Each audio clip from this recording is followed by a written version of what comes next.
Hey folks, what's happening? It's your friends here at Slices and Dices for yet another thrilling episode of Blade Runner, the role-playing game Electric Dreams. This is session 3. If you haven't seen the first two sessions, go back into YouTube and take a look. You can catch us every Thursday and Friday here on Slices and Dices on Twitch. Or if you like to watch us on YouTube, go ahead and do so. But go ahead and click on that like, subscribe, and the bell icon so you know when more stuff is coming your way. Without further ado, I'm going to go ahead and get us started with session 3. How you guys all feeling? You guys all ready to play? Definitely. Yep. Fantastic. Let's do it. All right, so here we go. So, previously, it is still May of 2037. Currently, it's day 2, the day shift, but a lot happened last time, so I'm going to get us through this in a relatively short amount of time, but there's a lot to go through. So, as we all remember, RDU Deputy Chief David Holden ordered you 4 Blade Runners to investigate the death of replicant Blade Runner Sandor and the disappearance of his partner, replicant Blade Runner Leia. The two were investigating suspected Nexus 8 activity and got into some kind of a scuffle at the Snake Pit when this incident occurred. A tall, pale replicant named Styles seems to have interjected himself in an altercation started by human supremacists led by Kill magazine publisher Jel Schuyler. Fast forwarding a little bit, you guys have been involved in this investigation. Oelsen and Percival, you began your days, or I should say you continued your day's investigation at the Metro Cab Dispatch, learning that Leia had ridden a Metro Cab to Anemoid Alley, where she eventually disappeared into the crowd. Meanwhile, over at the Wallace Corporation headquarters, shall we say our other 2 investigators had a somewhat confrontational experience. You learned that the Wallace Corporation had somewhat of a chokehold over the higher-ups at the RDU, directly stated through their representation, head of PR, Quell. Quell described in no uncertain terms how critical the handling of this case was to the Wallace Corporation. She also stated to Fenna and Novak that Leia had failed a few baseline tests recently and was brought to Wallace Corp for recalibration. Quell also noted that although her programming really had little to do with her disappearance, her memories were designed at the Lilith Memory Lab, in case you wanted to check that out. It's also worthwhile that on the way back, Corgi, Novak's special informant, called in and said that no one in the underworld seems to know anything about the shooting and that Leia was actually often seen around the Snake Pit, drowning her sorrows in drink. Corgi also stated that Styles and Leia actually seemed to know each other, and that Styles was a member of the Replicant Underground, a secret group that attempts, I should say, to ferry replicants off-world to avoid persecution and, hopefully, avoid potential retirement. While the rest of the crew took their downtime, Novak stayed up late and investigated the jar of anemoid butterflies, linking them to a shopkeeper in Anemoid Row named the Aurelian. Although the proprietor seemed a little old and perhaps somewhat demented, he stated he did not know Leia. Once outside, however, Novak spotted Styles lurking and began a chase which ended in Styles' arrest and eventual lockup at LAPD headquarters. In the morning, while Novak took a little bit of shut-eye, the latest edition of Kill magazine seems to have come out, seeming to blow the news about the shooting at the Snake Pit. And let me tell you, Holden was pissed. He went so far as to almost accuse you of leaking the news of the case to Kill magazine, furthering tension between Wallace and the RDU. You also learned that Sandor was killed by a gun that seems to have been attributed to a Blade Runner using caseless caliber 44 ammunition. Oelsen, realizing that this ammunition may have some kind of endpoint, visited her old contact Bullet Bob Gorski to find out more. Bob stated that Leia was actually at his shop the day before, buying 44 caseless ammunition for her PKD blaster.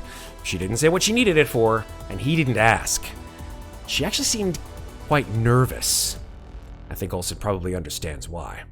While Percival decided that he would head to the library to follow the lead of the missing page in the Book of Poetry, Fenna headed to Kill Magazine to interrogate Jell Schuyler. Once there, she learned that once Leia and Sandor got involved in the fight at the Snake Pit, it was Leia herself who fired her own blaster at Sandor and then ran. Once Novak woke, he found that the station was actually on alert and that Stiles had a cop at gunpoint. Just as his old crooked cop partner Remy Krumpak was about to fire on Stiles, Novak turned and slugged his old partner right in the jaw, and then turned and began negotiations with our friend Stiles. And that is where we begin tonight's episode. Hopefully I didn't miss anything. Pretty sure I didn't.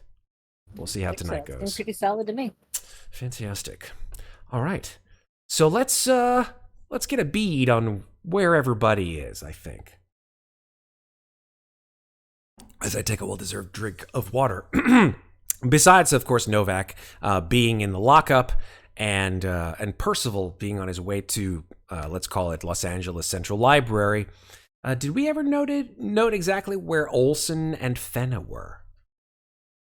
Fenna has left Kill Magazine. She is actually heading back to the station to look some stuff up there. Okay, very cool. And Oelsen, she just left Bullet Bob's. Something didn't feel right after she stepped out the door. So she turned right and just started walking slowly and kind of just trying to feel out what was going on. That's right. I do remember that. Let me think. I think we can start with Oelsen then, shall we? Yes, Blastor. I said Blastor. You did say Blastor. They are Blastors now. That is canon. They are Blastors. God. We shall blast the blast doors with the blast doors.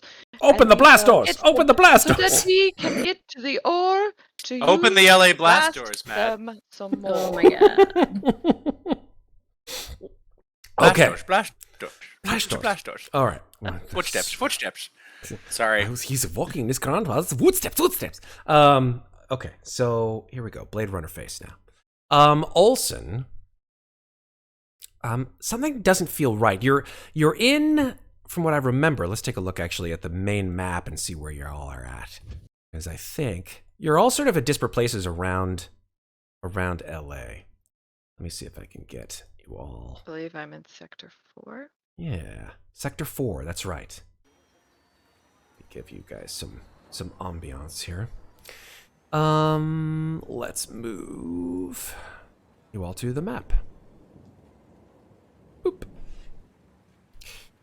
Here we go. Shift to ping. Boom. Let's try that again. Shift ping. And zoom in because God, it's so far out. It's just too far away. There we go. That's better. Yeah, I think we're gonna go ahead and make a. What kind of check should I make you make? Let me think about this. I'm gonna go ahead and say make an observation check. Okay, 1 success. Now you know that according to what Bullet Bob told you, Leia had come in the night before. Or the afternoon before, and you haven't seen her or heard from her since. About 3-4 p.m. Yeah, about 3 or 4 p.m. in the evening. Just taking account of the clues that you guys have gotten from Leia's apartment and stuff like that, you know you're not too far from Doc Badger's pawn shop. If you remember, Doc Badger was the name noted on the back of that photo that you saw at Leia's apartment. The photo of a young child, actually. I'm gonna keep my eyes open, keep my ears open, and walk in that general direction Okay. towards Doc Badger's. But something just still doesn't feel right, so I'm just gonna be cautious. Okay, fair.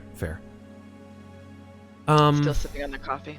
Absolutely. I mean, it is, from what I remember, it is still the morning shift. We haven't yet gotten to the day. This is technically the day shift, because you guys have spent the morning shift doing stuff. So this is technically now the day shift. So you walk through Chinatown. People are hawking wares. You see the fresh, quote unquote. You know they're not fresh because they're not real. They're animoid fish, which are used in a variety of different meals here around Los Angeles. They're all being carted in giant sort of boxes, and the top being opened up, and these fish, which are clearly if they were farmed, they didn't have a wonderful life. They were animoid, so they're not real. They're synthetic fish, and oftentimes when you've eaten them, they have this sort of really weird aftertaste. It's been a while. You heard about maybe when you were younger, like your parents, like they would talk to you about going out into the woods, having cookouts, eating real food, catching real fish from real streams. But of course, since that time, well, nature really sort of took a giant dump on the world, didn't it? And we're left with what we're left with. And as you pass through Chinatown, towards what you assume to be the area that will be near to where Doc Badger's pawn shop is, you have a very distinct memory of your life previous to being in the RDU. I would like you to, from the extensive background which Julie has given to me, which I loved every minute reading, just pick a vignette that you'd like to share of what she thinks about. I'm really just kind of getting some PTSD vibes, honestly, from the being off planet. The feel that I'm getting on the streets right now, with the feel of being on the colonies. Something doesn't feel right. There's something weird in the air, and it's bringing me back to memories of that being out and protecting the colonies. It's gonna be fun. That's what they said. It wasn't so much fun. So that's kind of what I'm feeling, like definitely feeling on edge, remembering some of the not so great things about protecting the colonies. Okay. We won't go into more detail if you don't want to. That's totally fine. I mean, how far do you want me to go? That's your choice. How far do you want the audience to know about Oelsen's past? If anything.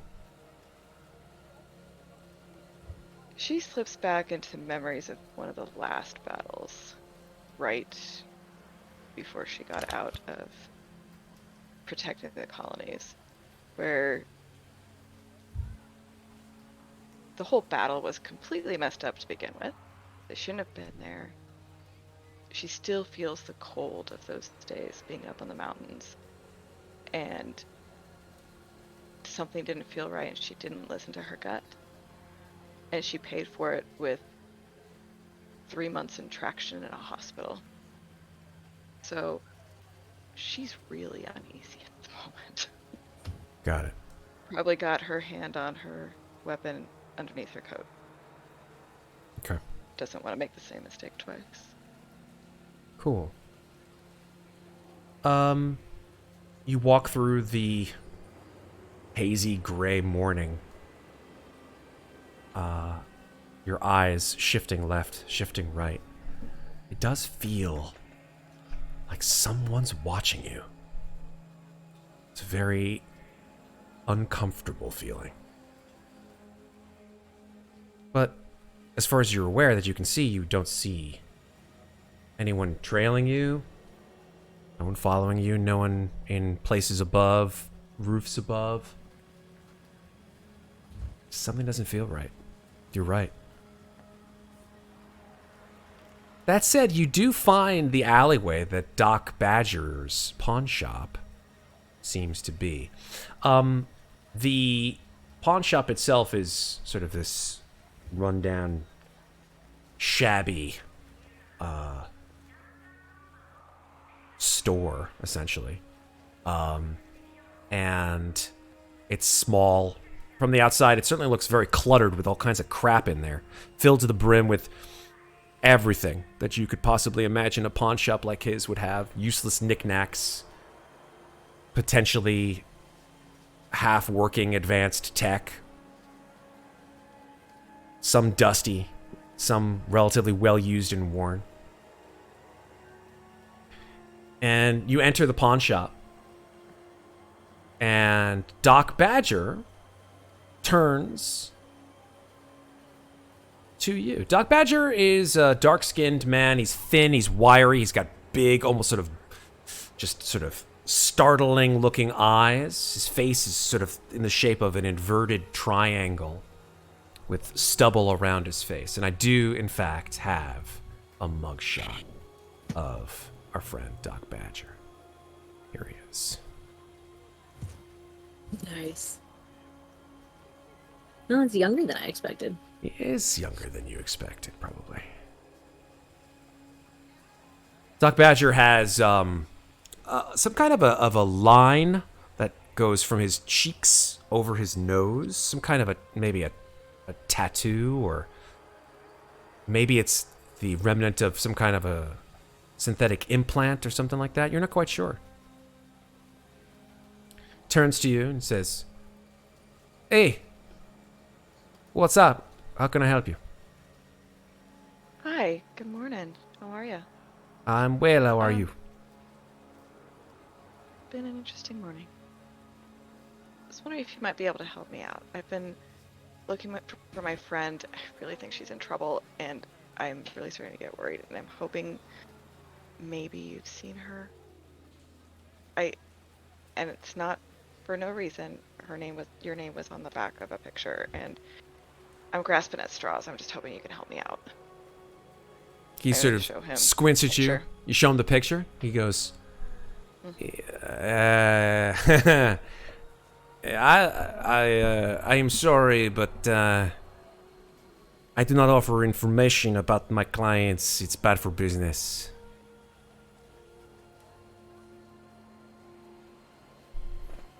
I just need to know that she's okay.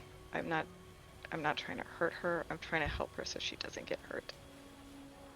Oh, I appreciate It's that. imperative. Roll a manipulation roll.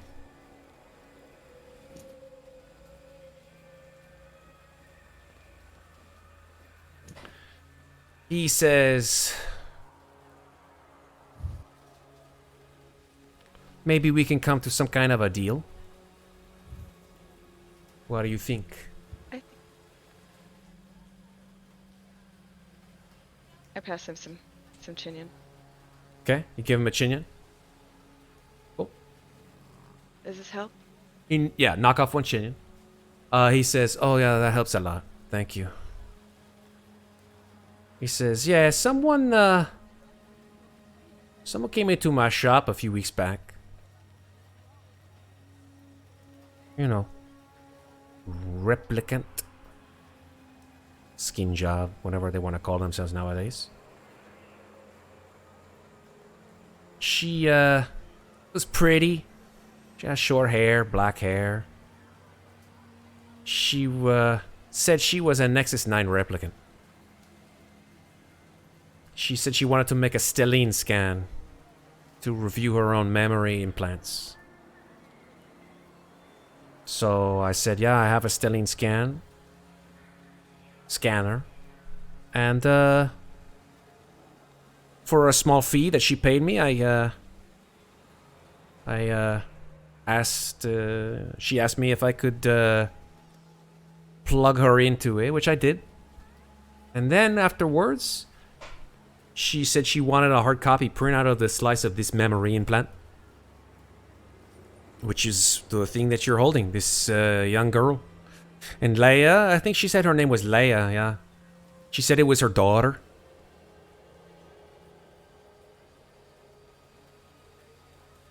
Which didn't make sense to me, because replicants, they can't have children. She was a little off-kilter, if you ask me. But I didn't want to disavow her of her memories. So I took the money and I gave her what she wanted, and then she left.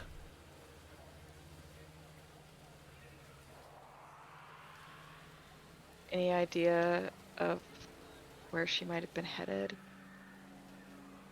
No She let idea. anything slip? She was distraught, though, I could tell you. I gave her the printout, and she started to breathe real heavy. I don't know. Seemed a little bit off a rocker, even for a replica. In Nexus 9, nonetheless, right? Nexus 9s, they're supposed to be so smooth and calm.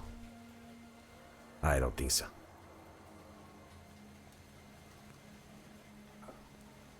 I really appreciate your help. Thank you very much. No problem. If Anytime. you think of anything else, will you please let me know? Oh, sure. Slip him a business card. Takes it. Goes, whoo-hoo, RDU. You should have told me that in the first place.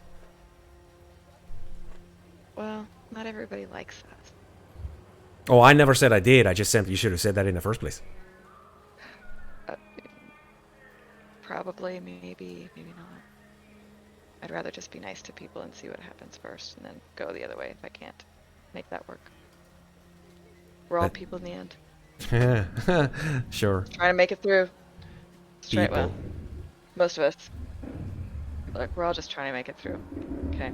No need to cause any more ruckus than necessary, any more hassle than necessary.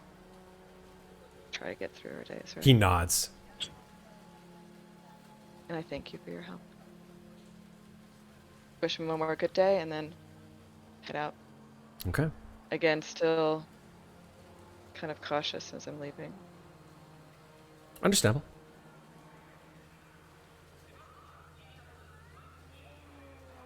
And I guess I'm gonna head back, and I'm still gonna take a little bit of a walk through the neighborhood, but eventually I'm gonna catch a cab and head back All right.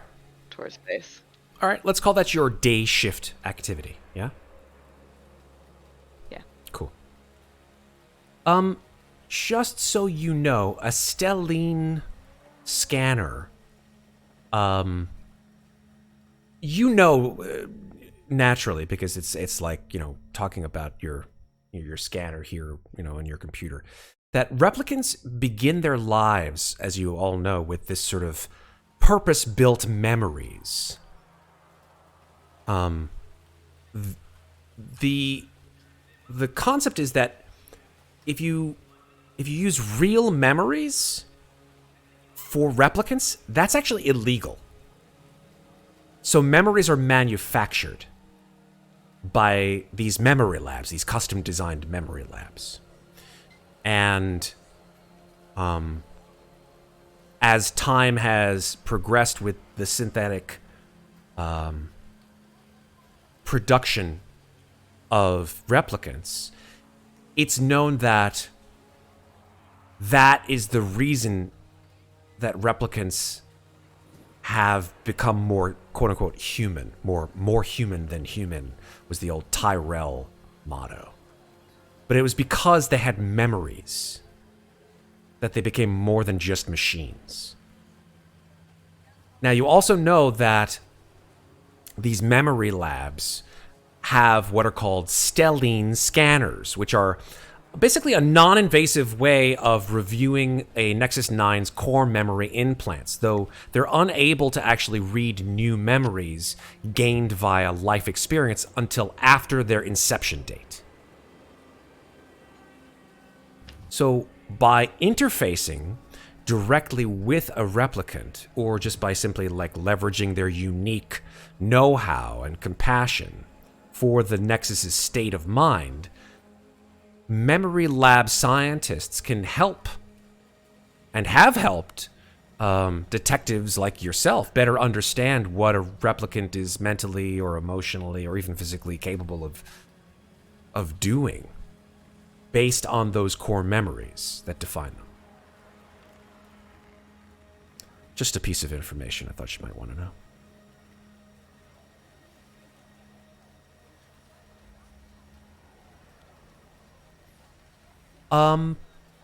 Percival. Does it store data? I mean, if you consider memories data. No, I mean like the Stellene scanner thing. Would The it Stellene store... scans? Yeah. Stellene, yeah. It doesn't would that necessarily store like what if she had done this scan, would it hold on to that storage of what she just scanned, or would it just be instantly gone? It would be instantly gone. Okay, Yeah. just That's why it's most likely why she asked for a hard copy yeah. of that Okay. particular memory. I mean, imagine 5 of you, or the 4 of you. Imagine if you could somehow go into your own memories and cherry pick something from birth onwards, considering your inception was your birth, and then just scan it, pull it out, and produce it as a hard copy for you to remember. It's much more than Google Photos, I can tell you that.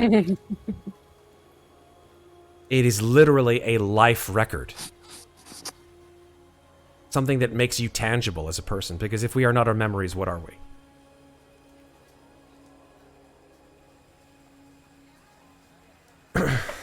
So, Percival, you head to the library. Let's switch to you. All right.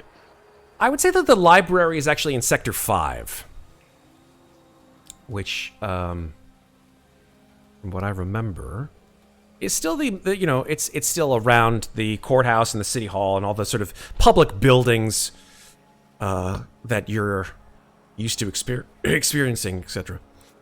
Probably somewhere. Let me think about it. I'm gonna go ahead. Oh, it's right here. LA Central Library. Holy shit. Motherfucker. I didn't even know it was there.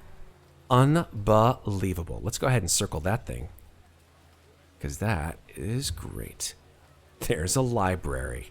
All is not lost for the universe.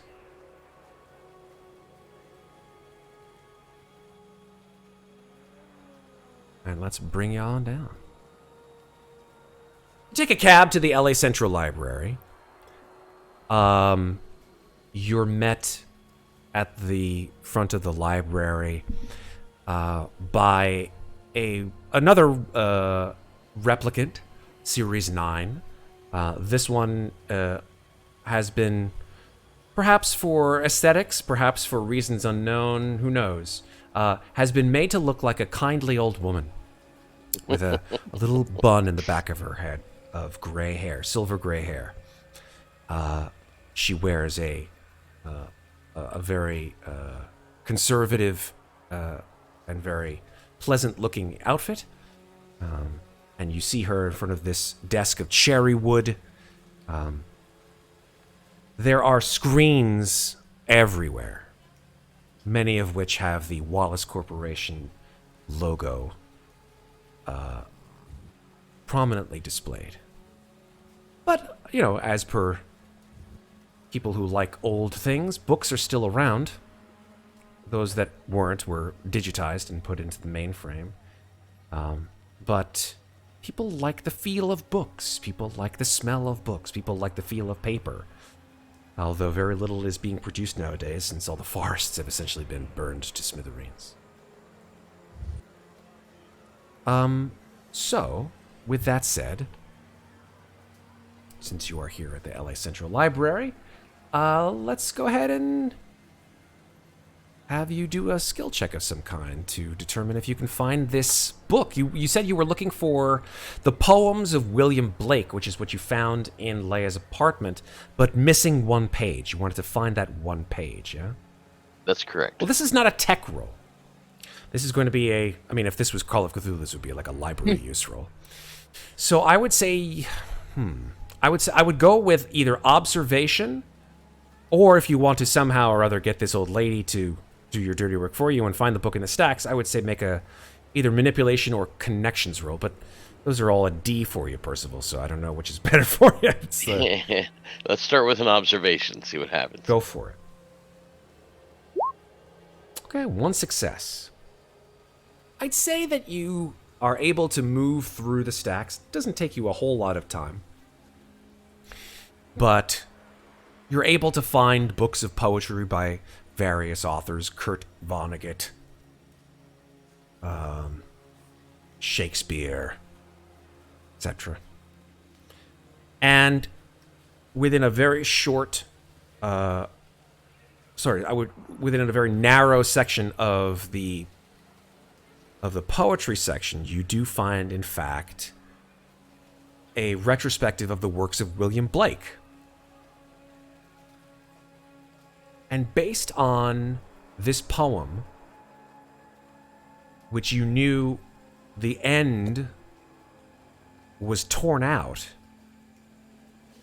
this single page was torn out, you're able to garner this information. You're able to garner that the missing page, which I'm going to have you recite because you found it, is in fact this page. So I've given it to you as a handout. It's called Handout The Missing Page. All right. My hands are labored day and night, and ease comes never in my sight. My wife has no indulgence given, except what comes to her from heaven. We eat little, we drink less. The earth breeds out our earth breeds not our happiness. Another sun feeds our life's streams. We are not warmed with thy beams.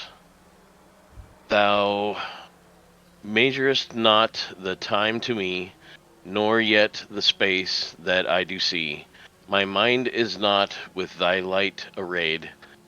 Thy terrors shall not make me afraid. So, reading that is what seems to have been pulled from the book and Leia's apartment. It seems kind of like a comfort piece. Take Maybe it what you something. will. I mean, I guess replicants are in some way schooled in a variety of subject matter. I don't know if poetry is one of them. But that's what you read. All right, I'm going to upload that to our little database. Alrighty. I'd say that's your day shift activity. I think so. Cool. Fenna, let's come to you next. All right. I take my spinner back, park it in the LAPD garage, and I'm going to head into headquarters, and I'm going to head down to the evidence locker. Where were you? Oh, you were over there. Okay, let me zap you back here. Yeah. Yeah, I was far away. Absolutely, no worries. But yeah, I'm going to head to the evidence locker, and I want to request to see the items that were on Sandor when he was murdered. Sure. The items that were on Sandor when he was murdered are... I mean, his clothes, clearly. Yes. His PKD blaster. His badge. Not a whole lot else seems out of What place. about his KIA unit? He does have a KIA unit, that's correct, yeah. All right, that's what I would like to see. Yep, it's there.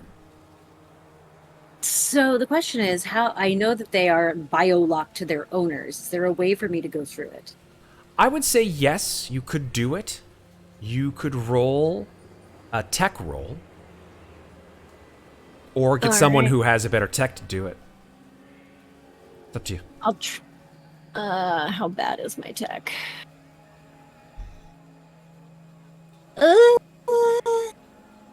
It's a D, but my intelligence is pretty solid. I'm gonna try it myself first. Alrighty.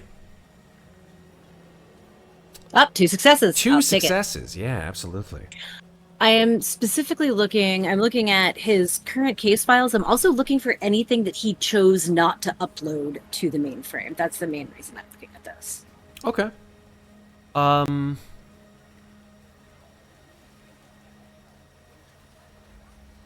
Okay. So here we go. Yeah, he doesn't seem to have anything out of place. It does seem like he was on task to investigate Nexus 8 activity, that there was, in fact, known Nexus 8 activity in and around several different places in the city, one of which was the Snake Pit. And as you sort of, here, let me give you little sound effects here. As you click on his KIA, and you see sort of information scroll through the screen. You see this sort of information that he chose not to upload to the mainframe. Nothing actually seems to be unuploaded to the mainframe. That everything that Sandor found during his investigations with Leia, he uploaded. Does he have any notes or information about Leia in his KIA? He does. He mentions Leia a couple of times in his notes. He says that she's acting erratic. This is going back into March and April of 2037. She was acting very strange, that she was acting very nervous. She would break into tears at various times during the day. He does mention in his notes that at some points he feels like she's disappearing at times to various places while she's on duty. And he doesn't have the connections to find her on Esper. So she's unavailable until she pops up again. Okay. And that's it? Pretty much. It didn't seem like he was on the track of anything interesting beyond that. Okay. Poor guy. Wrong place, wrong time. She hands the KIA back in to the guy at the evidence locker. Guy at the evidence locker turns to you and goes, "Hey, you're Novak's partner, ain't you?" If you can call it that, sure. Why? Oh, man. He's ballsy, I gotta give you that. Huh. What's he done this time? Oh, he stopped some skin job from Sorry, didn't realize. He stops a replicant from going apeshit on one of our boys down there in the lockup. Talked them off a ledge or something like that. Fenna kind of looks at him for a second. It's just like, kind of puts 2 and 2 together immediately and just goes, "Oh, shit. Yeah, thanks for the heads up. Have a good one." Yeah, you too. Then I'm gonna head down to lockup to see what the fuck is going on. Okay. I'd say that's like half your day. I don't think it took up the entire day in terms of your shift. Yeah. So if you want to finish up your shift working the rest of it here in the lockup with Novak, that's your choice. But Novak has been there already. Oh yeah, he will have been there for a while. Yeah. Doing his thing. My plan was really kind of dependent on what I found in the KIA, and based on what I did find, I think I'm gonna head to lockup and see how Novak is getting along with Styles. Cool. Yeah, so you head down the halls. Seems like word's gotten around. A couple of cops are looking at you as you walk towards lockup. Like, sir. Yeah, fucking. It's just another one of them. You hear these sort of mumblings and grumblings as you walk through the hallways of the LAPD. And whereas before this incident, you would occasionally get a look or two, veiled as they were. Now, people are much less concerned with being polite, shall we say. Nothing I haven't heard before. Yeah. But yeah, I'm gonna head down and see what's going on. So if you wanna backtrack and go through what Novak's been doing, and then I'll show up when I show up. Exactly. Works for me. So, Novak. I need to stop and get a couple cups of coffee on the way. Of course. Yeah, absolutely. Thank you. Here, let's do this. Let me check something out here. Is there anything I can use? Yeah, let's do that one. Okay, cool. So this is obviously inside, so let me give you a little of the interior. Yeah, so you're down in lockup. You've just sat down next to Styles after a tense standoff. There are still 3 LAPD cops outside the bars. They have their hands on their blasters. They're looking at you.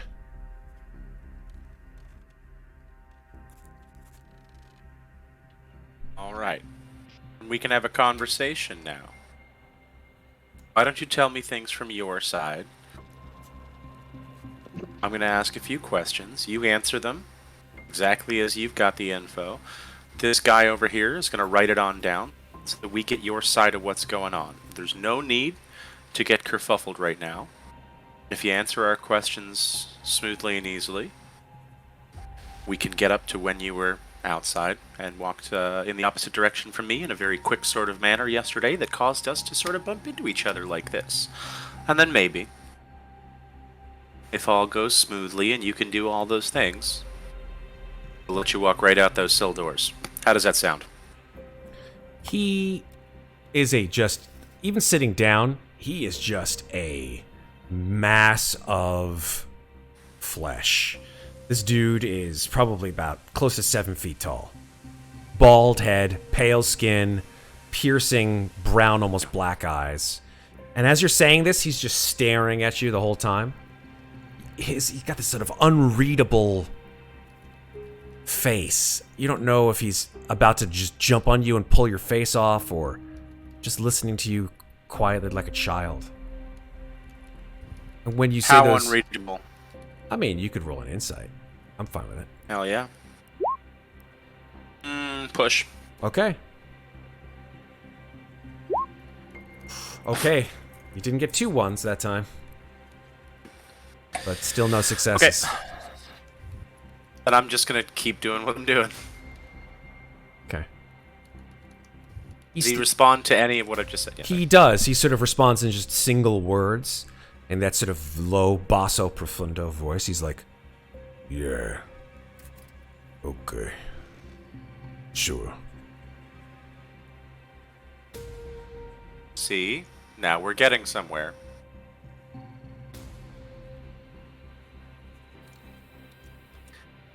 Do you want to start at the beginning and work forwards, or do you want to start from last night and work backwards? Why don't you just ask me the questions? And I'll answer them. Okay. It seemed like yesterday you were surprised to see me. Can you tell me why you started moving in the other direction quickly that could be misinterpreted as running before we got into our little tussle? I didn't want you to... I didn't want you to think I was doing something that I shouldn't be doing. I didn't want you to think that I was following you. Can you tell me what you were doing? I wanted to go speak to the Aurelian.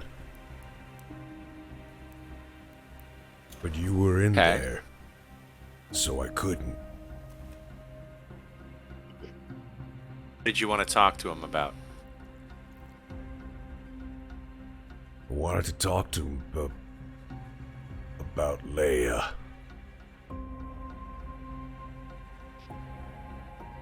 And you knew Leia, correct? His eyes sort of drop to the floor. Yeah. Yeah, Can I know her. yeah. Can I read that with dice or no? Yeah, Observation or insight? definitely insight. Single. Yeah, the emotion is sadness. I'm sorry to hear that she passed away. Were the two of you close? He sort of furrows his brow and says, What do you mean? Did you... You And then, like, he puts his two fingers together and sort of points them in your direction. As he does so, the cops, like, reach for their blasters, and they're like, what's he do? What's he do? What's he doing? You sound sad. And you seem much sadder than when we saw you outside of the snake pit. So did something happen to her? Styles looks at you and he says, I don't know. I wanted to ask the Aurelian where she was. Okay. She seemed angry. What when- did she seem angry about, Styles? I don't know. When I saw her after what she did to that other Nexus 9,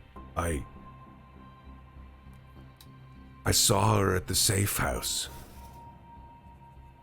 I said she should stay hidden there until it was time to sign into the Kipple, 'cause that was her ticket out.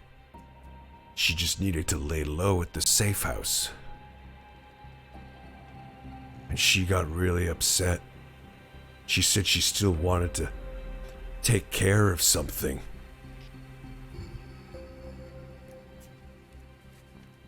Maybe the Know what she Aurelian wanted to knew take. what she meant, 'cause I didn't.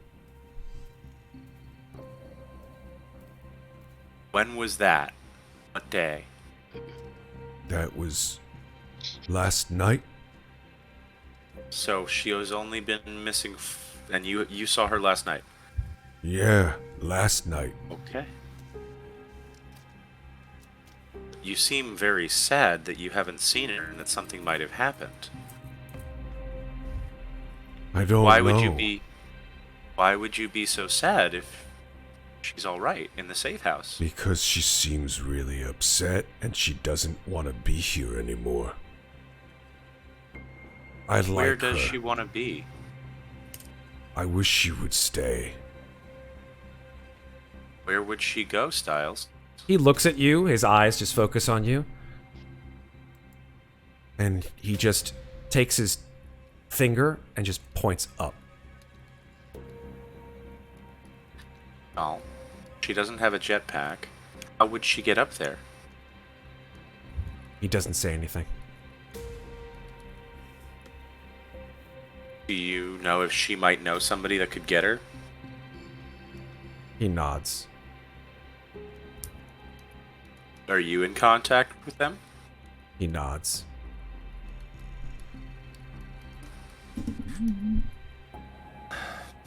Give me a second, boys.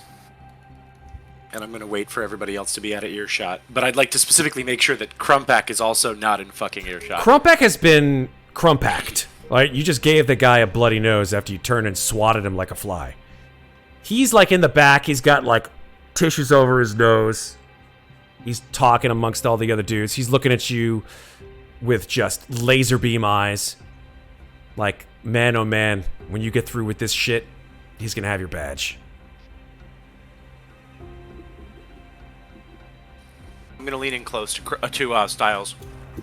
I'm gonna say, part of the reason I'm confused is that we have you connected to the humans. Is it Humans First, Matt? There's no real name for it, but it's just a human supremacist movement. Connected to people that would not want to get her safely up and away. Are you working with them, or is that a misunderstanding? He looks confused for a second, like you're using big words, and he just doesn't understand. He's like, What? Okay. Out of game to Patrick, He was fighting with the human supremacists. Okay. He is with the Rep Underground. That's right. No, that I had it in my notes that he was seen with both, and I thought maybe he was okay. Throw that entire fucking misunderstanding out. Never mind. My backup plot idea. My detective skills are off.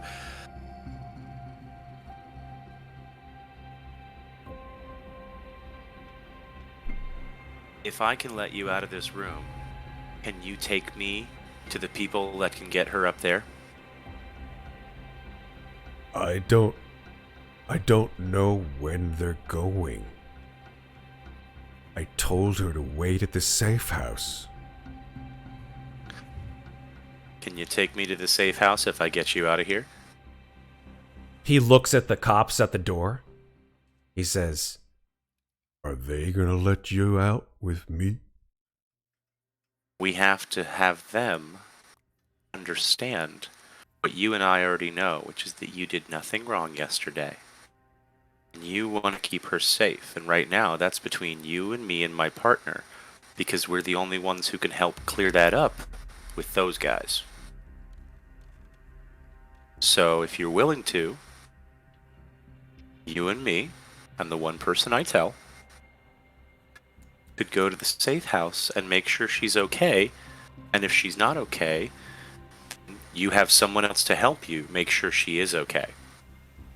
I'm gonna try, I'm trying to use small words, but not treat him like a child. of course, yeah. Again, And really, yeah. How does that sound, Styles? he nods. He's like, Okay. am I going to get out of these? And he holds up his hands. I would have a standard set of cuff keys on me, right? Yeah.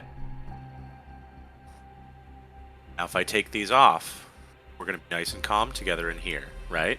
No throwing elbows, no throwing cops, no grabbing anybody with guns. He nods. As a quick sort of check on my part, would it be possible for me to walk through the paperwork and sort of get him out of here without further incarceration? Because speaking to me one-on-one and explaining his situation, there's not enough evidence to keep him or lock him up. I think that we could fast forward through some kind of a detail for that. Yeah. Or could I burn a promotion point for an LAPD resource request to make that paperwork go through? That is awesome. Do it. God, I love it when you use I'd like to do mechanics. that. Burn a promotion It's like point. we're learning a new game. Fuck yeah. Well, it's better that than bribing one of the other cops and be like, it's a Chinian. What? Yes, burn I a feel promotion point. I love it. I feel like somewhere around now is probably when Fenna shows up. Perfect. So maybe as he's being let out of the cell. I'm gonna take whatever sort of digital clipboard is with the guy that was probably taking stenographer's notes, and beckon him back into earshot, and I'm gonna lead that whole conversation and just be like, and remind me, this is what you said, Styles, right? This is what happened yesterday. It was all a misunderstanding, and you're just very upset. You didn't mean to cause any trouble. Like walking him through how not to get another ticket. Yep. And great. you basically signed your life away getting this guy into personal custody. Yeah, how many promotion points? Just one is fine. Great. And as this is going on, Fenna sort of strolls in, sees all of the cops gawking at this like it's some kind of TV show. Sees what's his name in the corner with the bloody nose and kind of smirks a little bit to herself. And then You just also kind of see looks... the Yes, I got the calmest, quietest, most professionally behaved Novak you've seen since you pulled up to the coffee stand. Awesome. Yeah. I mean, I think she's she knows your file. She knows that you are good at your job, so I think she kind of looks around. Everybody else is just like, all right, boys, show's over. Don't you all have jobs to do? You And see, just starts shooing the beat cops out of the room. Just get out of here. Go back to work. yeah, the beat cops all leave. Crumpack sort of gives you one of these. He's like, and then She just rolls her eyes and blows him a kiss. And oh no, then- he wasn't doing that to you. He was doing that to Novak. Oh, yeah. He doesn't Oh, know you okay. from a hole in the wall, honestly. Oh, okay, fine. And then just kind of strolls on over to the holding cell and says, "Well, it seems you've had an eventful morning." Slept in and I missed a little bit of fun. I had to catch up to the rest of you. Well, it seems that there was a and I'm going to give you the big eyes, but be like, there was a misunderstanding with our friend here, and everything's totally fine. And in fact, he is so willing to help the police. We're actually going on a little walk together with him. We're just going to be very chill about it. Someone had a misunderstanding with you, Novak. I'm shocked. Laugh at that.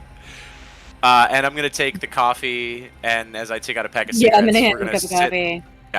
out on the front steps with Styles before we take off. Make sure that we don't have a tail, but also clearly make a show of we're going outside together. This is not a big problem. No one needs to fucking have their hands on their guns.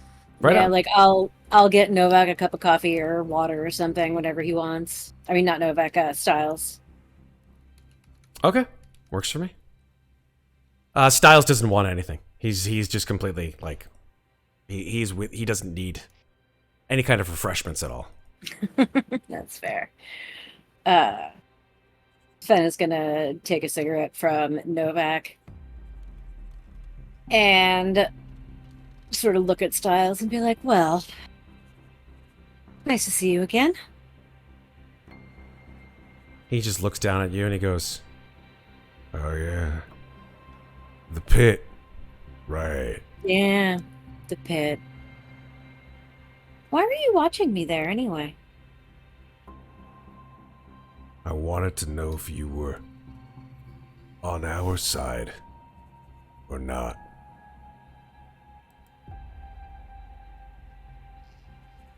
Anybody's side.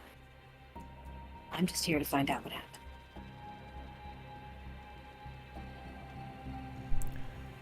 I don't know if you know what side you're on, but you're always on a side. And I guess I'll figure it out when it matters. For now, I know what Leia did. What I need to know is why. he looks at you and he sort of smirks and says, I don't know, but it's probably too late anyway. Too late? Yeah. If she's gone, she's probably already there. Fenna, not having been there for the conversation with Novak, just kind of cocks her head to the side and looks at him like, gone where?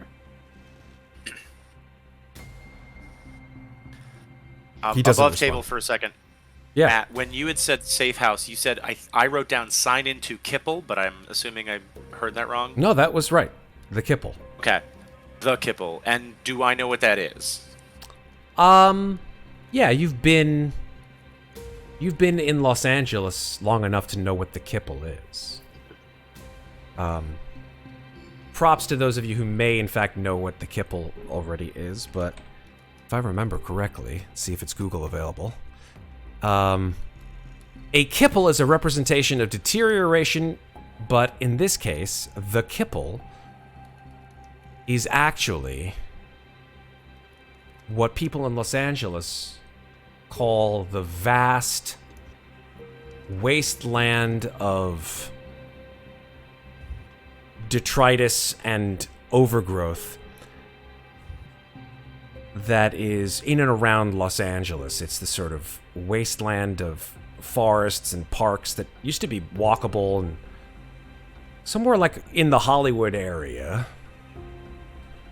the Kipple actually sort of represents that whole area. I don't know Los Angeles myself very well, but I know that, like, in the hills, sort of near the Hollywood sign, there's like a whole bunch of forests and like park areas. People like go up and down the for like It's like canyons you can hike in and stuff. yeah, exactly. So that's where the Kipple is. Would Novak understand what it means for her to sign in there? No, I don't think so. Okay.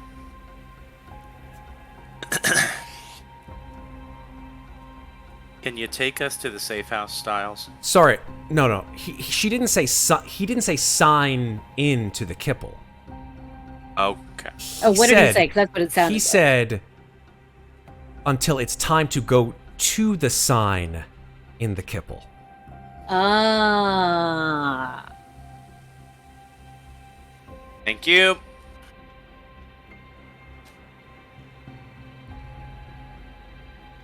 Which is probably the remains of the Hollywood sign, be my guess.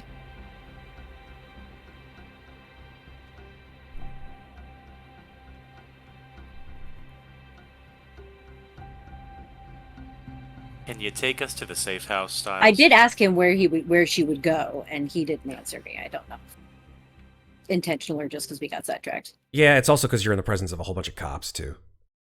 No, we're Okay, out on the that's front fine. now. Oh, you're on the front. Yeah, we're Yeah, outside. He says, we're smoking out front. "Okay, if you're smoking a friend," he says, I don't know where she's gonna go once she gets there. But it's not gonna be here anymore.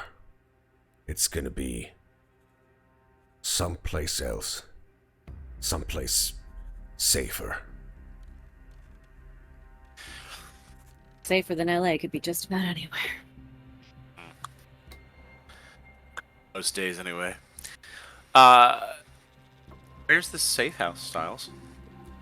Let's keep walking. Point us in the right direction. Is it walkable? Do we need to get a car? he says, It's in Anamoid Row, so that's nearby. Okay. I was Okay. on the way there Did you go... when you stopped me. Okay. Thank you for answering so clearly. Let's go together. We'll be nice and nonchalant about it. "Okay." And Novak's gonna stuff his hands in his pocket, do the Spike Spiegel, just sort of smoke with his chin up in the air, and take a little stroll. How much of the conversation that you have had with Styles do you upload to the mainframe?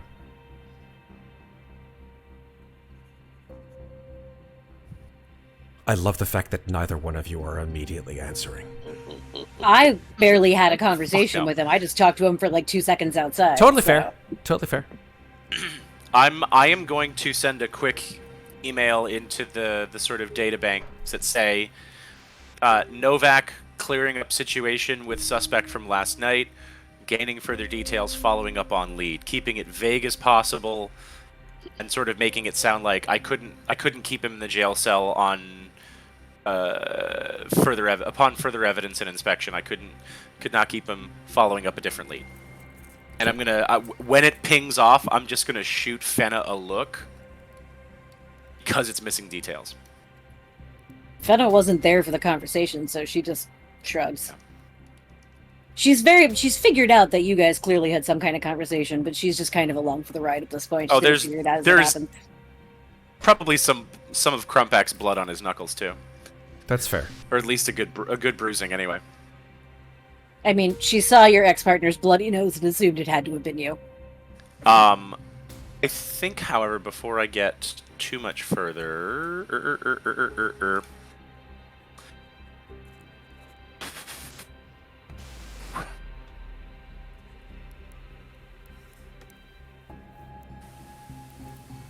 I will also shoot off a message to Oelsen and Percival? why am I blanking on your name? Percival, thank you, sorry. About following up on any resistance underground contacts and perhaps any whispers of do we know when the last time they moved was? Do we have any idea if there's rumors about them making a move soon? And if there's any connection to the kipple. But I'm going to try and do that very nonchalantly over the course of getting to Anamoid Row so it doesn't draw too much attention to Styles. I want him to feel comforted. Okay. Works for me. All right. So it sounds like you guys are on the way to the safe house. Shall we call that your day shifts of activities? This whole discussion in the... Sounds good to me. Yeah. Oh, yeah? All right. So we're now in the afternoon shift. I believe it's is it called evening on your things, or is it Evening. evening shift, right? Yeah. Cool. All right. So, let's go ahead and switch you then to the location of this supposed safe house. You arrive in your spinner, having taken, of course, our friend Styles in tow, to Anemoid Row. Your spinner sort of flies through the day, turning into to evening. See the sun beginning to set over the sort of western area of Los Angeles, and flying by through the streets. And then landing in Anemoid Row, finally you see that the rain has indeed stopped, and you land sort of in the northern section of Anemoid Row and disembark. Styles takes the clue. Do you still keep him in his cuffs, or you have him completely? Oh, he's on. Oh, cuffs? I have uncuffed him. Absolutely. Okay. My word on that. You head over to this rather sort of old and dilapidated building, which is, I don't know, probably about 4 or 5 stories tall. You see that it's an older architectural style. You see that it's got like fire escapes, what they used to call fire escapes. And so when you enter the front door, as they sort of swing inward, there's this sort of gout of dust that just billows upward into your faces, and you see this sort of old, what we would consider to be extremely old, almost sort of like open air elevator with just sort of a screen door. If you watch the original Blade Runner, it's basically kind of like that same elevator that you see Harrison Ford's character sort of go up and down in. It's that sort of old 1930s era sort of elevator, which has Like sort cave elevator, yeah. exactly, it's that chain door, and you swing it shut. And Styles grabs the lever and brings you all to the top floor of this building, which is the 4th floor, and the elevator grinds to a halt and brings you through a moldy and just all the paint is peeling off the walls hallway. You hear the sort of screams and shouting, arguing perhaps of some people in this building, but beyond that, nothing on this floor. In fact, you see that most, if not all, of the doors on this floor have been essentially welded shut for some reason. You're not quite sure why. But you finally get to a door which also seems to be welded shut, except for the fact that Styles turns the doorknob and it opens. You see that there's a number on the door. It says 16. I'm going to bring you to a map of that room. And since I want to have our friends Oelsen, Baker, and Percival along for the ride, even though they're not physically there, I will bring you to said map as well. Let me move you to that map. Hopefully you guys can all see. Yeah, so that's zoom out. Except that good old dynamic lighting is fucking me over again, so I'm going to turn it off. There we go. Alright, so now we should be able to see where y'all are. Let me just zoom out a bit. As we're entering, I'm just gonna say, Novak, if she's here, do me a favor and try to be a little less yourself.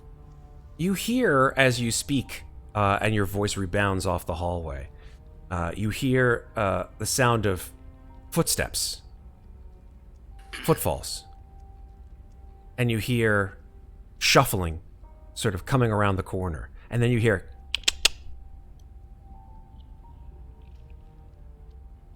That sound like a weapon? It does. It sounds like a blaster. Recognizable? Sounds like a blaster. Doesn't sound like one of yours, but it sounds like a blaster. Fenna will look to Styles and say, "Would you like to tell them we're friendly?" Styles sort of shout whispers. He goes, Leia? Leia, is that you? and through the hallway, or just peering around the corner from the hallway through the open doors, you see the recognizable face of the Aurelian, who sort of looks down at you through the hallway. He goes, "Oh, shit. What are you doing here? Why'd you bring them?" This is not the same man that you met before, Novak. He's much less... He is much less infirm sounding. He is much more vibrant and perhaps a little bit more annoyed. Maybe that whole sort of infirm old man thing was just a ploy. This guy's standing up, and he's holding a blaster. Styles looks at him and goes, Aurelian, they are here. They are here to help, Leia. You must help. Where is she? and Aurelian says, "Son, if I knew where she was, I would not be here. She left some of her shit here. I don't know."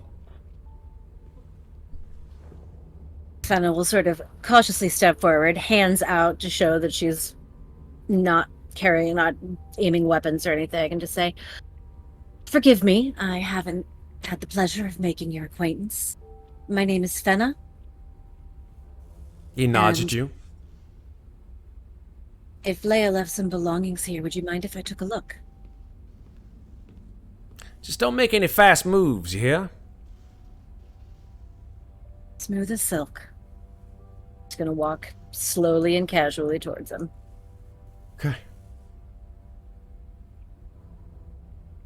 Kind of looking around the door frame, like, nothing's gonna shoot me when I step across this, is it? Not that I'm aware of. Oh, I can't step into the room. Oh, my bad. Boop. There you go. Dynamic doors. Dynamic doors.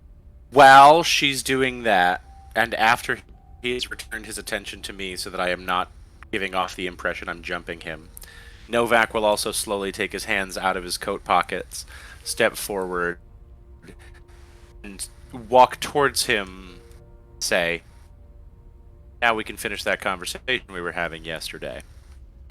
We're trying to figure out what happened to a Blade Runner. It seems we both know a little bit more than we're saying. If she's already off-world, I can't do a darn thing. Until then, I'd like to figure out why, because if I can't bring her in, I can't bring her in. We can have something on record that explains why. Maybe she walks without trouble, and everybody can put their guns away. But I'm sick and tired of this shit. And honestly, everybody's a little tense, and that's coming from me, pointing at the scar on my face. Because I feel like, with his eyes and my scar, he probably knows that we've both seen a bunch of shit regarding replicants in the last decade and two. I'll try and persuade him on that. Yeah, go ahead and make a manipulation roll.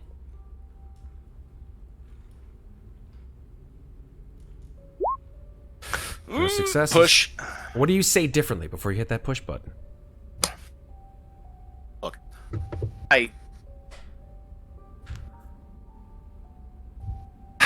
I remember what replicants used to be like. And I have a chip on my shoulder about it. None of this smells right to me as a detective, and maybe learning a little bit more before I shoot is an attempt at being a better detective. And I'm going to push the 3. Still no successes. Although when he says that, Fenna's gonna look over her shoulder and say, "I told you not to be yourself, but this is creepy." Ouch. Fucking harsh. The Full on Aurelian. Harrison shrug. Yeah. Diffusing the tension with humor. The Aurelian looks over at you, Novak uses Novak, banter. and says, no banter. He says, Listen, son. I may have seen and done shit in my life that'll make your hair turn white. And I've been around this city for a long, long time. But that doesn't mean that I don't like what I see. And I'm not gonna do nothing to stop the people to do right by it. Now, if you want to get your pansy asses in here and take a look around, be my guest, but just don't fuck up the place for the rest of us.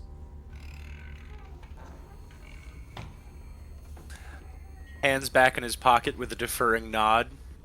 Idles past him. I'm gonna Where move did you say inside. Leia left her things? yeah, he sort of just points all over the parlor. In fact, I'm going to give you guys a handout. Okay. This is a handout, again, beautiful art, of what the safe house looks like. Oh, I love that lamp.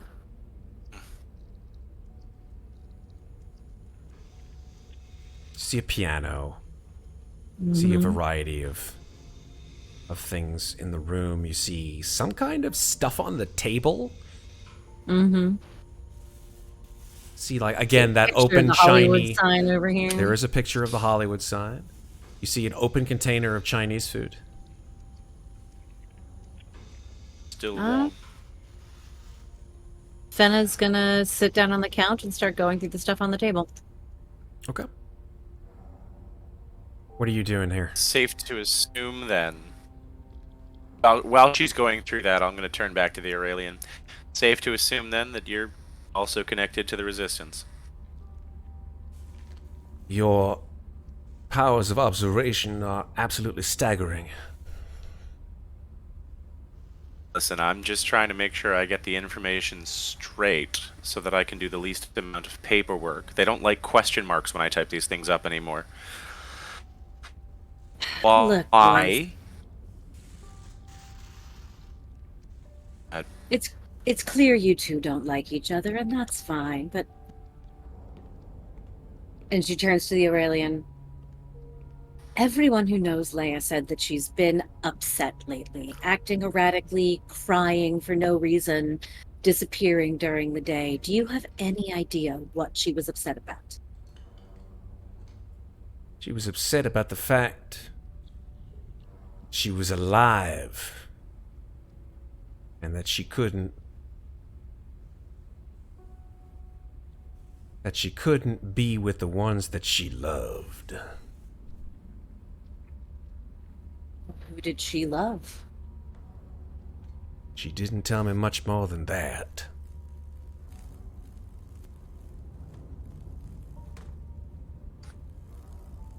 But she seemed there anything in real her file? mad. She seemed real mad about something.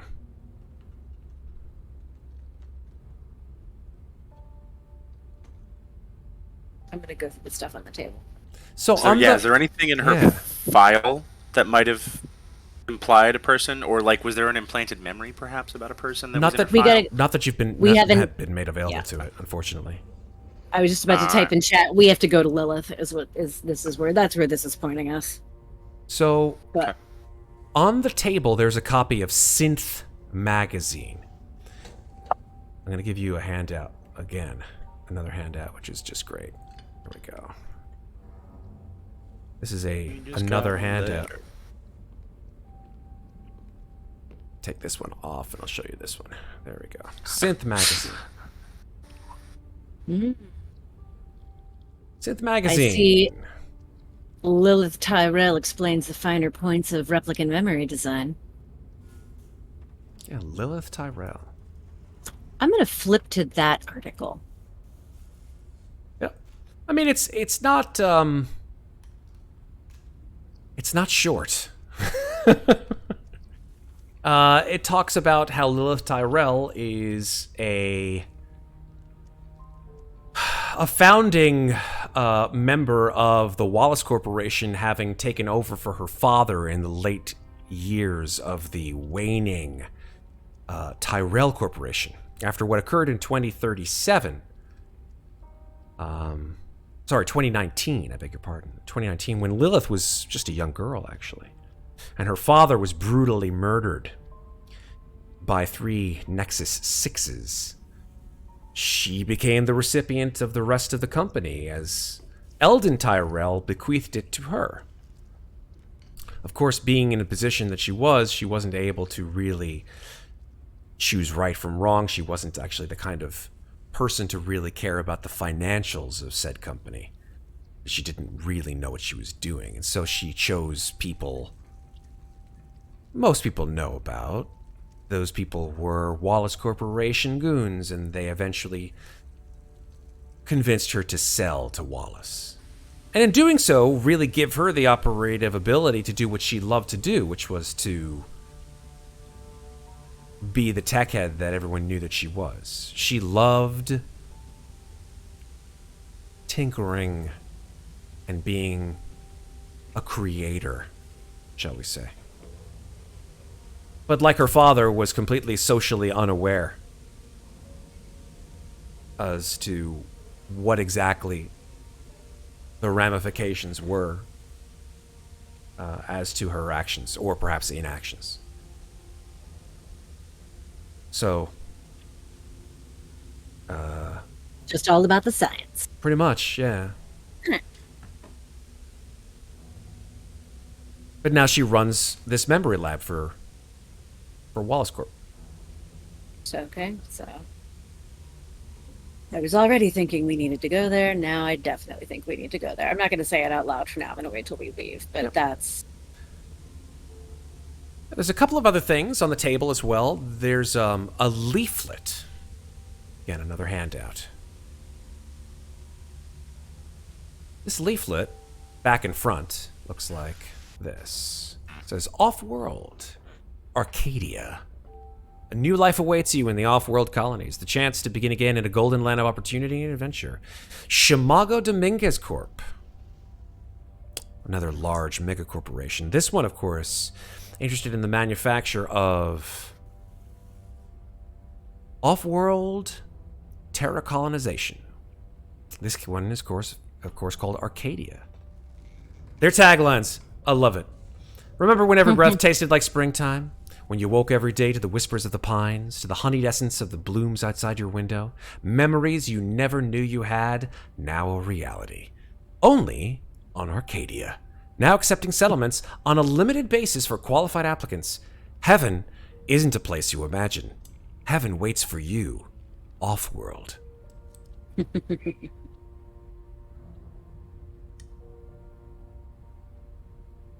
Let's see if there's anything else on the table. On the table, finally! Yes, there's one more thing on the table. On another table nearby, you find an old postcard.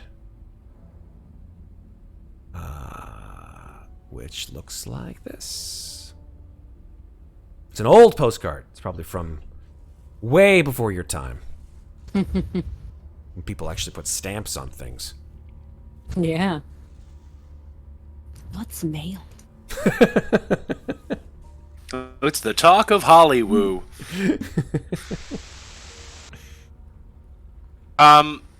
Novak is gonna take a look at it, and he's gonna wave it up in the direction of Aurelian and see if there's any reaction to the postcard. What do you want? A medal? Any idea? Any idea why they might have something like this sitting around? Doesn't even look like this anymore. No, certainly does not.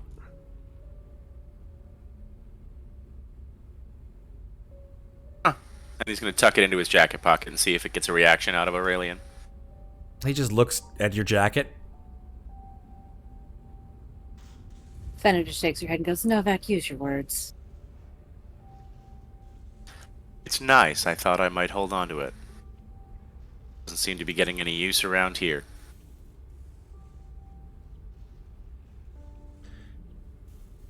She wasn't, like, this is the thing, like, Fenna wasn't there, so she can't ask the question, because she doesn't know about the sign in the kibble yet. He crosses his arms and looks at you, and he says, You're a man of the law, right? I believe that the law needs patch notes, just like some synths.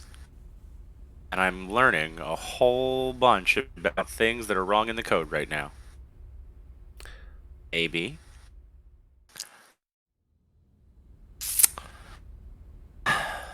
He says, Maybe I can respect the law and respect what I'm not hearing from you at the same time. he says, I'm willing to tell you things, but you need to make yourself a little bit more open-minded, lawman.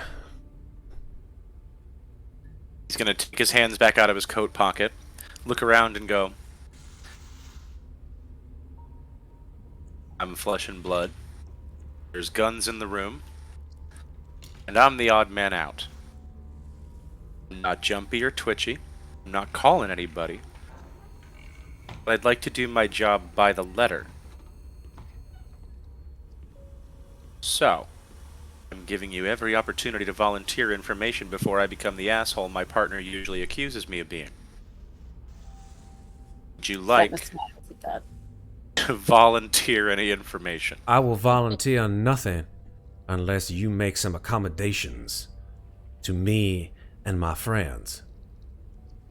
What accommodations would you like? That you will tell no one, not even the ones that you supposedly report to, as to the location and the intention of what we are doing and who we are working with. Confidential informants are within the span of my law as a Blade Runner. You will But not a lot of... You will not neither Understood. mention nor send to your fancy computers any of this information to be used later. If any of my friends are held or incarcerated, or as you call it, retired, as a direct result of this information, I will hold you personally responsible.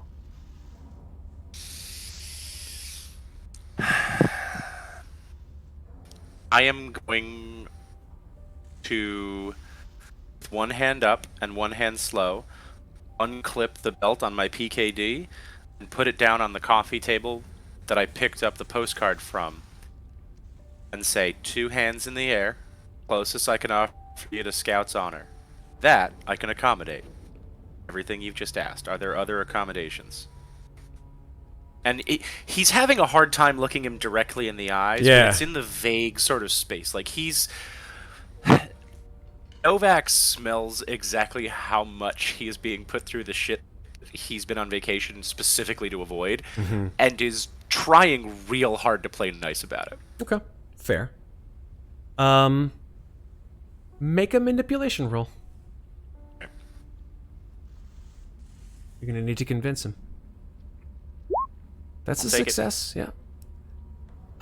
Aurelian says, if all was supposed to go according to plan, you wouldn't have known this, Styles.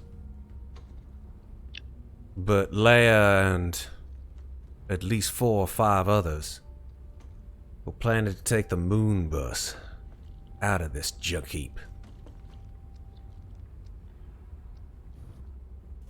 And they were planning to do it tomorrow morning. At dawn.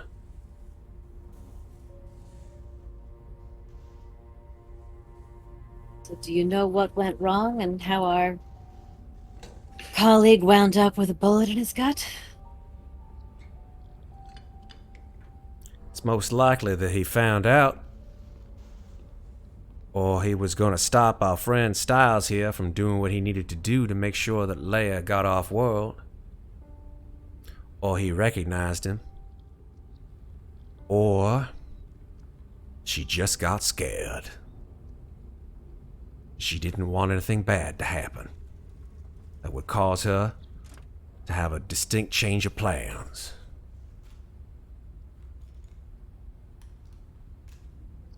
All I gotta say is I don't know where Leia is now, and I am extremely concerned about her. Does she have any other friends that she might lay low with other than you? No, she had no friends. While I knew her, she mentioned her her daughter several times. But I don't even know what that means.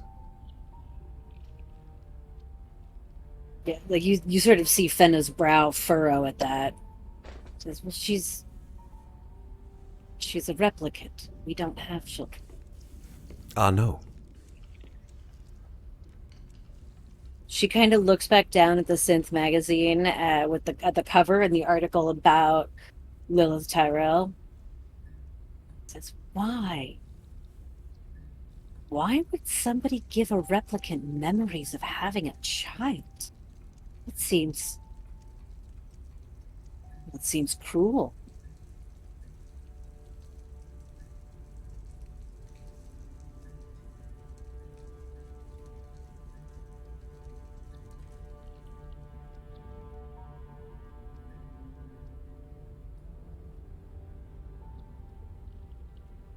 Back on track.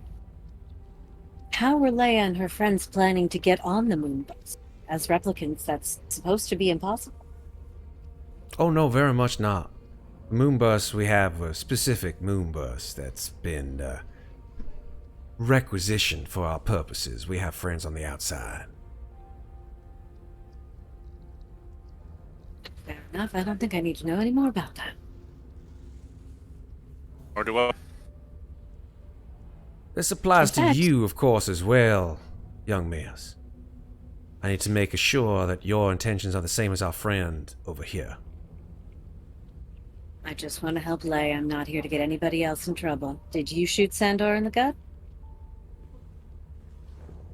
You're asking the Aurelian this? Yeah, it's very much a tongue-in-cheek question. Oh, yeah, he sort of squints and he goes, I understand. Very good. I sort of stand up from the couch, brush any creases out of my trousers. Say, well, I think the less time that we spend here, the better, don't you, Novak?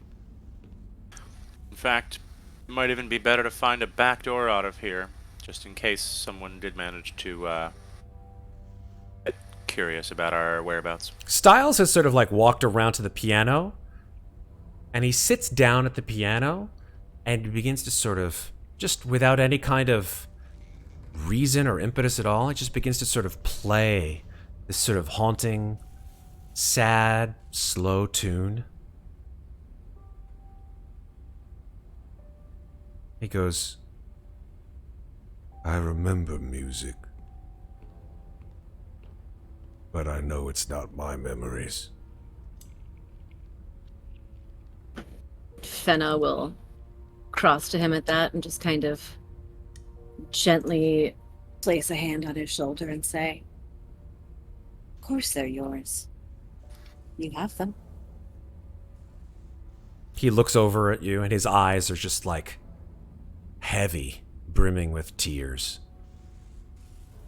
He says, I don't want to be here anymore. What do you think would be different somewhere else? I don't know. I just have to get out. She kind of gives his shoulder a little squeeze and says, you'll still be you no matter where you are. Just like those memories are yours, no matter who put them there. He looks at you and says, Why don't you want to leave? What's keeping you here? I don't know. But I'd still be me no matter where I was, so does it really matter where I am?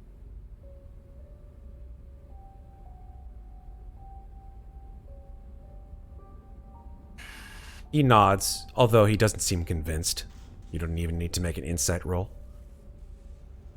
And as he stands up, you see that underneath the sheet music on the piano, there's a piece of paper that you didn't notice before. Pick it up and look at it. You pick it up. It's a page. It looks like the edges are frayed, so it looks like it's actually sort of been torn slightly. And you see at the top of the page the complete works of William Blake. And it is that same page that willingly or no, or knowingly or no, I should say, Percival found in the library.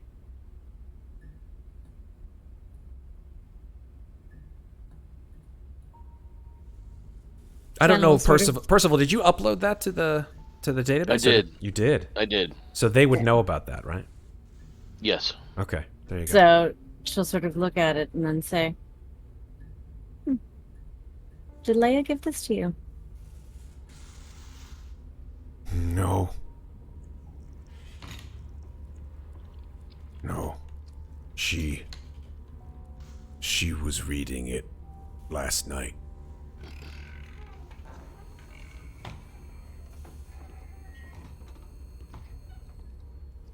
She'll hand it back to him and say, I think you should keep this. He takes it. And he nods. She's gonna kind of like give his big beefy arm a gentle squeeze and say, I hope I see you around, Styles. He nods. Goodbye. Bye. Okay. And then Does Novak recognize the music? No, I don't think so. I don't think he does. So, unfortunately, no. Let me move you guys Novak to is gonna. Animoid Alley. Or Animoid Row, I should say. He's gonna stand next to Styles after that exchange and just sort of look at him and say, thank you. And I'm sorry. And then just sort of flick his head down because he doesn't know how to articulate it better than that. He doesn't. I don't know if he knows how he feels about the fact that Styles seems so morose. And then follow Fenna out. It's definitely made an impression. Like, if your transactional nature with the Aurelian didn't really impact you in any way, this little conversation that you've witnessed between Fenna and Styles certainly has.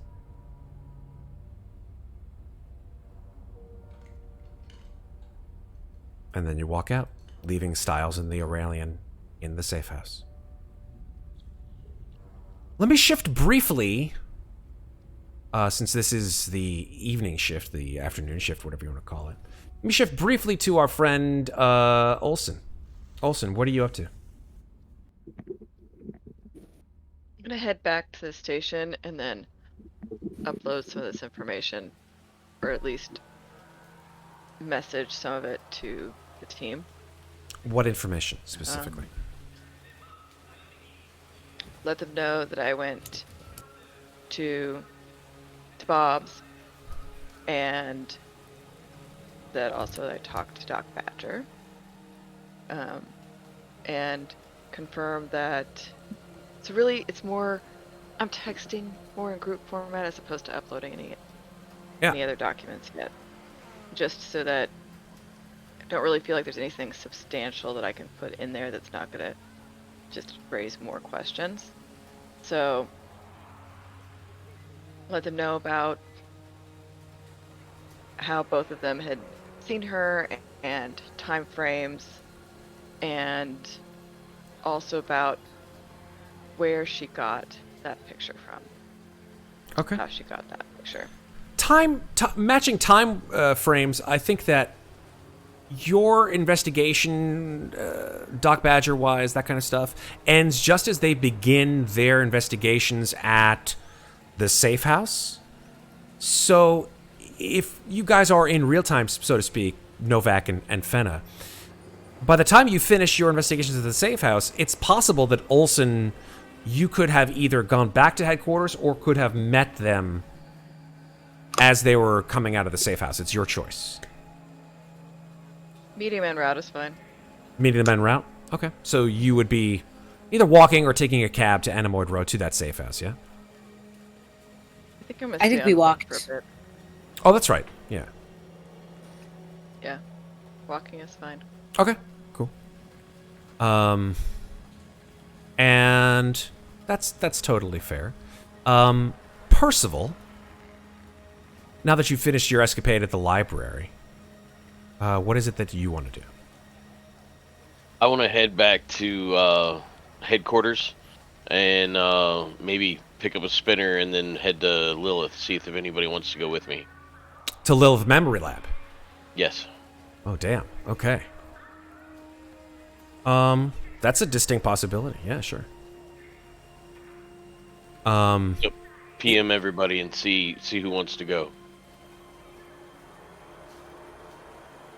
Yeah. Oh, so this was our afternoon shift. We still have the evening shift before we have to take downtime. This is just at sort of like I would say midway point through the evening shift, actually. Okay, gotcha. So if you wanted to go to Lilith Memory, you could do that at the other half. I would say the other half of the evening shift. But then Fenna you would have to would take absolutely- downtime unless you wanted to incur downtime after stress. that. Yeah, Fenna definitely wants to go to Lilith. Okay. Oelsen, So you in that probably case- get that same text on your KIA. Well, seeing that Fenna already wants to go, I don't think we need to have a giant group of us going there. So let those two head that way. Maybe I'll hang out with Novak. Maybe I'll There you go. Hang on, Novak. Yeah, let's do it. Cross Swap the it up. streams. Sure. So, I mean, you only have one spinner. That's the problem, right? So, Yeah. whose spinner do you want to take? Where? I think the memory Novak, labs, let's if I walk remember. somewhere. Let me think about this here for a sec. Just quickly, sort of see if I can get my bearings as to where the Lilith memory lab is. There we go. It's in Sector 4. And you guys are in Our Sector favorite. 5. Or you're currently right now. You guys are right in Anemoid Row. So Sector 4 would be south of, or sorry, not south. Where is it? Sector North. 4? North of your position. Yeah.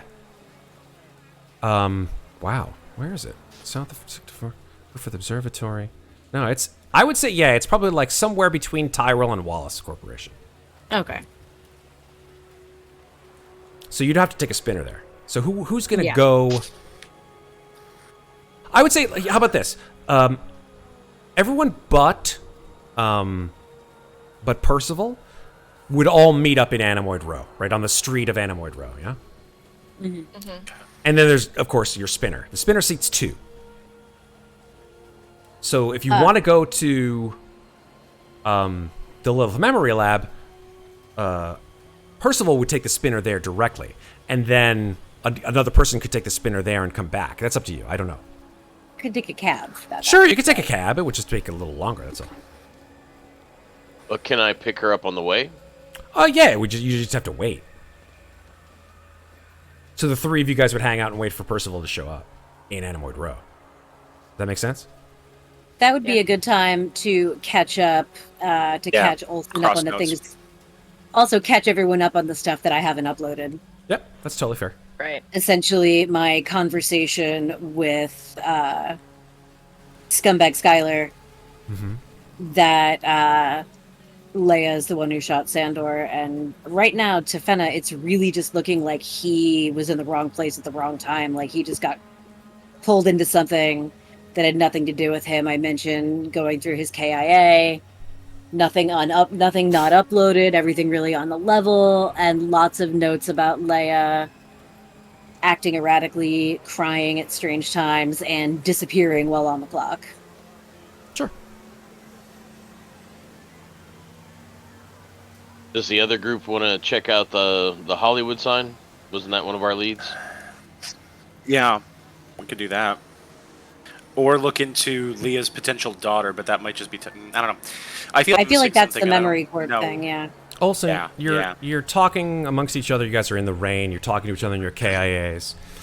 And Oelsen, that feeling that you had when you were hanging out outside of Bullet Bob's, that sort of spidey sense, whatever you want to call it experiential trauma, giving yourself a little hand in the future. It's buzzing in your head like a motherfucker. Something is very, very wrong. You guys are in the middle of Anemoid Row. There are people walking back and forth. Lights are flashing. People are hawking their wares. It's turning into nighttime, which is usually the most busy time of the day around here. And yet something around you is very, very, very wrong. And you're not sure what. I stopped talking completely, and I'm like completely become unengaged with the conversation and looking around, and actually to the point of turning in a complete circle, looking around at everything. Okay. Just observation. taking it all in. At which point Fenna will ask Oelsen, Oelsen, are you okay? Observation roll, Oelsen.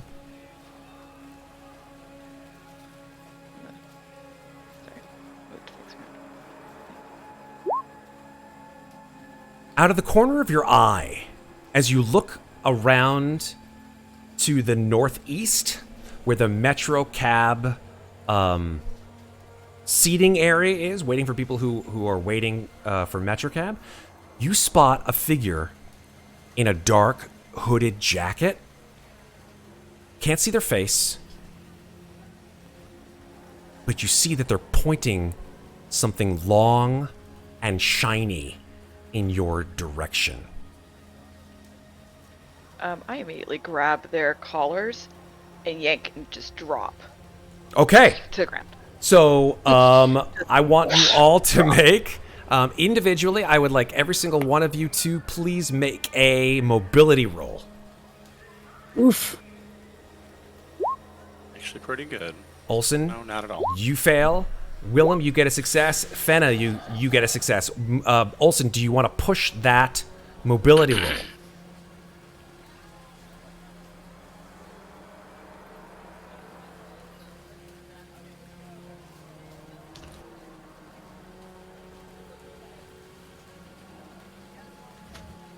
I'm assuming the answer is yes. You guys keep freezing up randomly for like 5. Oh, weird. That's okay. You still there? Uh-oh. Uh-oh, now she looks frozen. This is the worst time for this to happen. Well, she fails her mobility roll, clearly. Look at her. She's just frozen. Frozen with fear. We're not going to have a break because we're just doing this straight through. Let's just fucking make it happen. While Ben goes and checks out Julie in her computer. Oh, wait, she's where back. is she? Is she frozen? Nope, she's gone. All of us. Frozen again. And there she goes. She's back. In the She's back. system now. She's in the... Okay, are you back? Julie, is everything okay? I'm here. The tension of this Everything. tension of this whole fucking thing just made Zoom crash. It's hilarious. It's back. Amazing. Okay. Sorry. All good. Julie, do you Like, pushed the ran away. mobility roll? You succeeded on your mobility roll. Fan-fucking-tastic. Sorry. All right. So, like, the first time you, like, throw them to the ground, you realize you're the only person up, and then just as the shot rings out, which is loud and boom! Just, like, right, you just dodge, and you land on your back. I'm going to bring you all to our first combat of Blade Runner, Oh, shit. where we are here. Here we fucking go. Here we fucking go. And again, I'm going to turn off the dynamic lighting because it's just fucking me tonight. You're just fucking me, dynamic lighting. Why are you doing this to me? It's fine. Turn it off. Bam. There we go. Where are you moving? Where are you moving, Novak? Get your ass back here. It was working Nice fine try. for me. You're right here. Okay, there we go. And let me zoom out. From your perspective, Oelsen, you saw where that shot came from. It came from this guy over here in the top right. This guy has thrown off his cloak and he's wearing a helmet. You can't see his face, completely enclosed. He's wearing some kind of a visor and he is carrying an Ender assault rifle. Which there was an ad for on Kill Magazine. Yes, there Interesting. was. There was indeed an ad for Ender assault rifles. Kill your enemies, make friends. Ender assault rifles. In fact, let's go into combat. Here we go. Oh my god, we haven't done this in so long. I have Let's- to remember how it works. Good point. We haven't done this in a while, so you have to figure it out with me. Okay, so from my perspective, I believe that combat works. Here we go. Where is it? Starter set rules. Combat. So rounds and initiative. The way it works is pretty simple. The rounds are played out 5 to 10 seconds long. Combat begins. The first step is to determine who has initiative. You can do the same thing that you do in Alien RPG, which is to use the 10 initiative cards, or we can just roll and see who gets the highest initiative. Sorry, the lowest initiative that goes in order of initiative, lowest to highest, from 1 till wherever. So we can either do that and drag cards, or you guys can just roll d10s and see what happens. It's just. All right, Willem Novak gets an 8. Oelsen Baker gets a 6. 9. And a 9. All right. So I also have an additional thing. I have What is your fast thing? You give a reflexes. thing? Okay, what's your thing?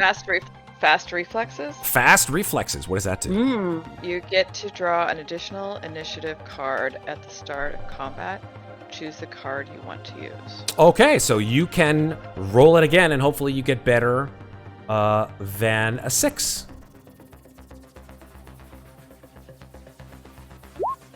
I would say that's better than a 6. Yes. That's a 1. Sorry, Percival. You are like you bring the spinner up, and all of a sudden, like you just hear through the KA, you're like shit, and you just gun it. So you're probably like, I'm gonna give you, I'd say you're 3 rounds out. Got it. Cool. So we didn't forget about you, but in 3 rounds you may come to the rescue. Percival on his horse. That's right. Who knew it was gonna happen like that? All right. The winged hussars arrived. Okay, so we've got Oelsen with a 1. We've got Fenna with a 9. We've got Novak with an 8. And let's see how our friends do. Another 9. Can't do that, so we're gonna have to roll them again. A 4. All right.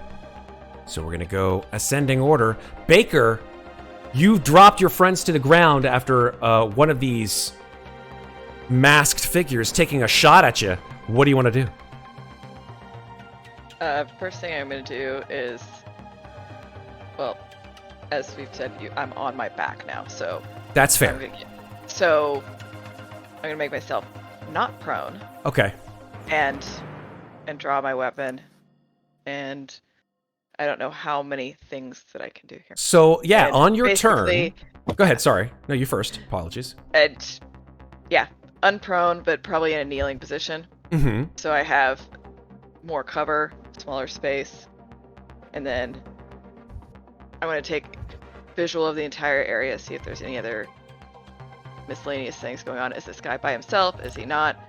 And then probably start firing back. Yeah. You do in fact look around, and you see that 2 other people in the crowd have also thrown off their cloaks. They're wearing the exact same kind of armored outfit as this guy, and they're also holding Ender assault rifles. So it looks like you've wandered into an ambush of some kind. That said, yeah. your turn is a move, so either within the zone or to another zone, and an action. It's pretty much just that. So, an action is, from what I remember, let's see if my memory serves me correctly. Where is combat? Yeah, I gave you guys some cool handouts, I believe. Combat actions, there it is. So as a combat action, you can do any number of these things. If you take a look under tables, you see combat actions. So unarmed attack, melee attack, shooting a firearm, whatever you want to do, careful aim, throwing a weapon, manipulating someone, or using an item. These are your actions to use during combat, and they require the appropriate requisite skill. Mobility for sprinting, which means you move 2 zones instead of 1. An armed attack means you can do a hand-to-hand combat maneuver. Melee attack, you use obviously hand-to-hand combat. Grappling, same thing. Breaking free, same thing. Shooting a firearm is a, surprisingly, amazing firearms skill. If you want to aim, which gives you a bonus or advantage, shall we say, on the next round, you can do that, and it just gives you advantage, but you use your action to do so. Gotcha. Yeah, no, I'm just gonna shoot. You're gonna shoot this guy? Go for it. All right. So. All right. Sorry, I've not used this combat. Okay, Did wow. I even do that right? Yes, you certainly Nice. did. That was 2 successes. That, from my understanding and remembrance, is a critical hit. Because if it's more than 1 success, you do the maximum damage of your weapon. Go ahead and hit the damage button, and we'll see how much you do. But Or make it's a sure, yeah, the critical. Yeah, if it's a, Oops, sorry. it is a, yeah, I believe it is a critical injury. So you do, yeah, go ahead and hit that critical button. Sorry, I beg your pardon. Not How the many damage button. extra successes is what it's asking me? Input values. So Yeah, 1. One extra Just success. one extra set. It's asking me. So, oh shit, right off the bat, 3 damage, and you have a pierced heart as your critical injury, which you've done to this guy. Holy shit. So a pierced heart critical injury is, yeah, a pierced heart critical injury is instant death. So Damn. you have just, bam, shot this guy right through the chest and killed him in 1 shot. God damn, Well, Oelsen yeah. Baker. PTSD working out for the advantage. Fuck yes! Amazing. Okay, so there goes your shot, and whammo blammo, thank you mammo. You shoot this guy and falls to the ground dead. The other 2 commandos, shall we call them, or assault forces, will level their arms at, and by arms I mean armaments, at the 2 closest to them. So Novak and Fenna, but because they're on the ground, they're gonna have disadvantage.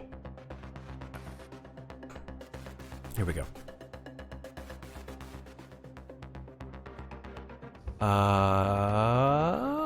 Where's my disadvantage button? There it is, disadvantage. Okay. That is no successes. That is on the first shot. The second shot. Who was the first shot at? Okay, well, doesn't matter. Yep, doesn't matter. Both of those shots go bam, bam, right over your heads. They then use their movement to go back. One of them hides behind the infocom, and the other one pulls up the rear. So one of them is hidden behind this sort of infocom station over here. Let me just see if I can shift ping you so you guys can see where he is. He sort of hides behind the infocom unit, takes cover, and the other guy sort of just moves off to the side. Not fully in cover, but certainly off to the side. All right, Willem Novak, it is your turn. Okay, so being thrown down to the ground, hearing shots go over my head, first thing I see as I sort of roll and look up is probably the infocom guy being within shooting range. Yep. So I'm going to try and... you know what? Since I'm still prone, can I crawl to here and still have him in range? Yeah, I'd say so. That's fine. But you're going to have disadvantage on your shot. Fine by me. Make sure you hit that disadvantage button when you do the shot. Got it. And I am going to fire the regular shot. Do it. That is no successes. No successes. I would like to push it. Okay, how do you? Possible. I'm thinking, Sarah. I know you're my rules genie here. I don't think you can't push a ranged I don't shot. see why the button would be there if you can't push it. That's fair, yeah. I don't see anything about not being able to push. Yeah. Yeah, you can push. Do it. How do you? I guess. I mean, let's talk about how you would fire and then like fire a different way or something like that. I think it would be like you take aim and like you just don't have the shot, and so then you push and try to take the shot in a better way. Can I would assume the infocom is like a little newsstand, but like a digital display. Exactly, like yeah. in the train stations. Mhm. I'd like to shoot the glass out of the infocom so I have a clearer shot at what he's hiding behind. Works for me. Through it. Nice. Right. Success. 1 success. All right, so roll your damage. Damage 2. Okay, 2 damage. So yeah, bam! You shoot him in the shoulder, which is the part of his body that was hanging out from the info, and he's just like grasps his shoulders. Great. I think that's it for my turn. Cool beans. I love how it's like Beans. it's pretty simple, pretty easy to understand. And then Yeah, not a lot finally, of crazy. nope, finally Fenna, it's your turn. All right, I'm gonna pull up my blaster and shoot at this guy down here who's still relatively out in the open. All right. I'm pulling with the heavy shot because fuck this guy. Okay, heavy shot. 1 success. Okay, roll your damage. 2 damage. Wait, rolling 2 equals 2. Oh, okay. That's weird. Oh, the D10 is for the critical injuries. That's fine. Correct, Okay, yeah. great. All right, and then I'm gonna run into this Metro cab station, which it's not letting me do. That's okay. Uh, I'll move you in there. Thank you. And take cover Okay, works for me. down behind these chairs, which I'm assuming look out over a window. Yeah, I'm all right with like- that. Yeah, I mean it's a Metro cab station. You got to see when the Metro cab's coming. I'm hitting the deck down here on the floor inside the Metro cab station Cool. Let me just check something here. because you can hit the deck as a free part of your movement. So that's what I'm doing. I'm hitting the deck. Super. All right, cool beans. Yeah. So let's move into the next round. So this first round is done. 2 more rounds till you get there, Percival. Hooray! Oelsen, you're up. All right. So being as I'm out in the open, that's really not smart. That's bad. That's super bad. Usually a bad idea. I'm gonna go closest point. So, but I want to just be like right at the doorway, so I still have line of sight. Sure. I'll say that on you're in both cover. guys. So Who you shooting at?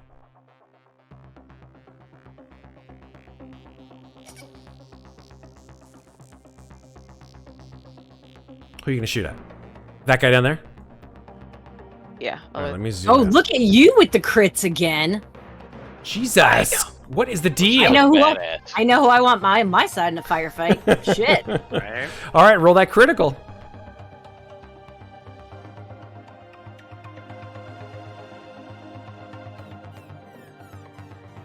Oh shit! A pierced eye. Okay, let me see what that Percival. does. Yeah, I don't think he's gonna be needed here, it seems. Hold on. A pierced eye. Disadvantage to firearms and observation. Okay. So yeah, boom! You shoot him right in the helmet, but you see like it has cracked the visor to his helmet, and he like reaches up and he grasps his head. He's like, "Argh!"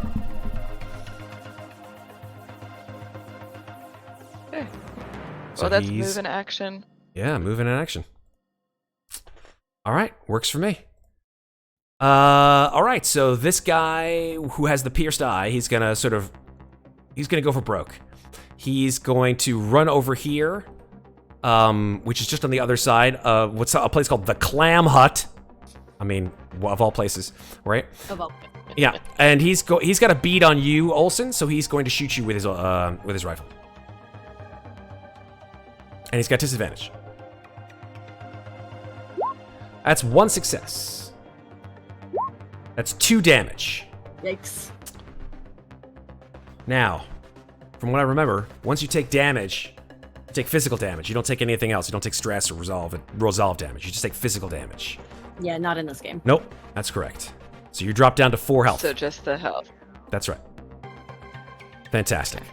This guy on the other side of the infocom, the guy who has been shot in the shoulder, still has a That bead just on... Tick me off that much. He has a bead on you directly across the way there, but you're undercover, and so you're in cover, I should say. And he is as well, so he's just going to take a shot. You know what? Nah, fuck it. He's going to go for broke. He's going to go right over here because he saw you run over there. He's going to go into the open, level his ender rifle directly at you, so you're no longer in cover, and he's going to shoot you. Okay.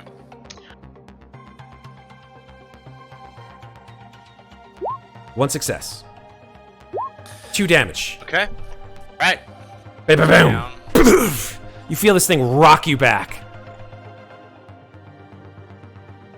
And you're down to 3 health. Will and Novak, your turn. as I'm blown back, I am gonna sort of take the hit. Doesn't matter where, huh? It's not a critical. Wherever you want. No, there's no critical damage because it's one success. Probably the shoulder then. I'm gonna, as I switch the gun to the other hand to try and shoot with my bad hand, can I flick on the rifle round and just aim it at his head? Because I'm down and prone. Sure, why not? Crawling. Yeah, I'm fine with that. And not disadvantaged now because he's straight out in front of me. Yeah, exactly. Nice. Get him. Give me the crit. Give me that crit. You switch your thing to the rifle round, which are those big fucking 222s, and you fire a shot, relatively close range, right at him. Roll your crit. And that's one extra success. Pierced heart. Bam! You shoot him, and he Nice. just blows a hole out the back of his vest, and he falls to the ground dead. I would assume the undercarriage of this metro car, but sort of awning, is just splattered upwards as the shot aims up from where I am on the ground. By the way, if I haven't already mentioned it, people are screaming and running everywhere. There's just a tumult of screaming and noise. All right, Fenna, your turn. Window. Window. Awesome. I'm gonna move. Oh my god, it's not letting me move anywhere inside this fucking Metro cab God damn company. it. I'm like, God there damn we go. dynamic lighting. I'll move I'm you. gonna move to this window, and I'm gonna shoot at this guy straight through the glass. Go for it. And no successes. No successes. I am gonna push that roll. You feel like you can't get a beat on him. He's like moving around. He's Well, I'm ducking. gonna say I fire and it misses, but it shatters the glass. So now I have a clearer shot at where I'm shooting. Nice, nice. And I'm gonna push, and I'm pushing everything. Fuck it. One success. One success. I'll take it. Damage, please. For Two two more damage. Okay, you shoot him in the thigh. He grasps his leg.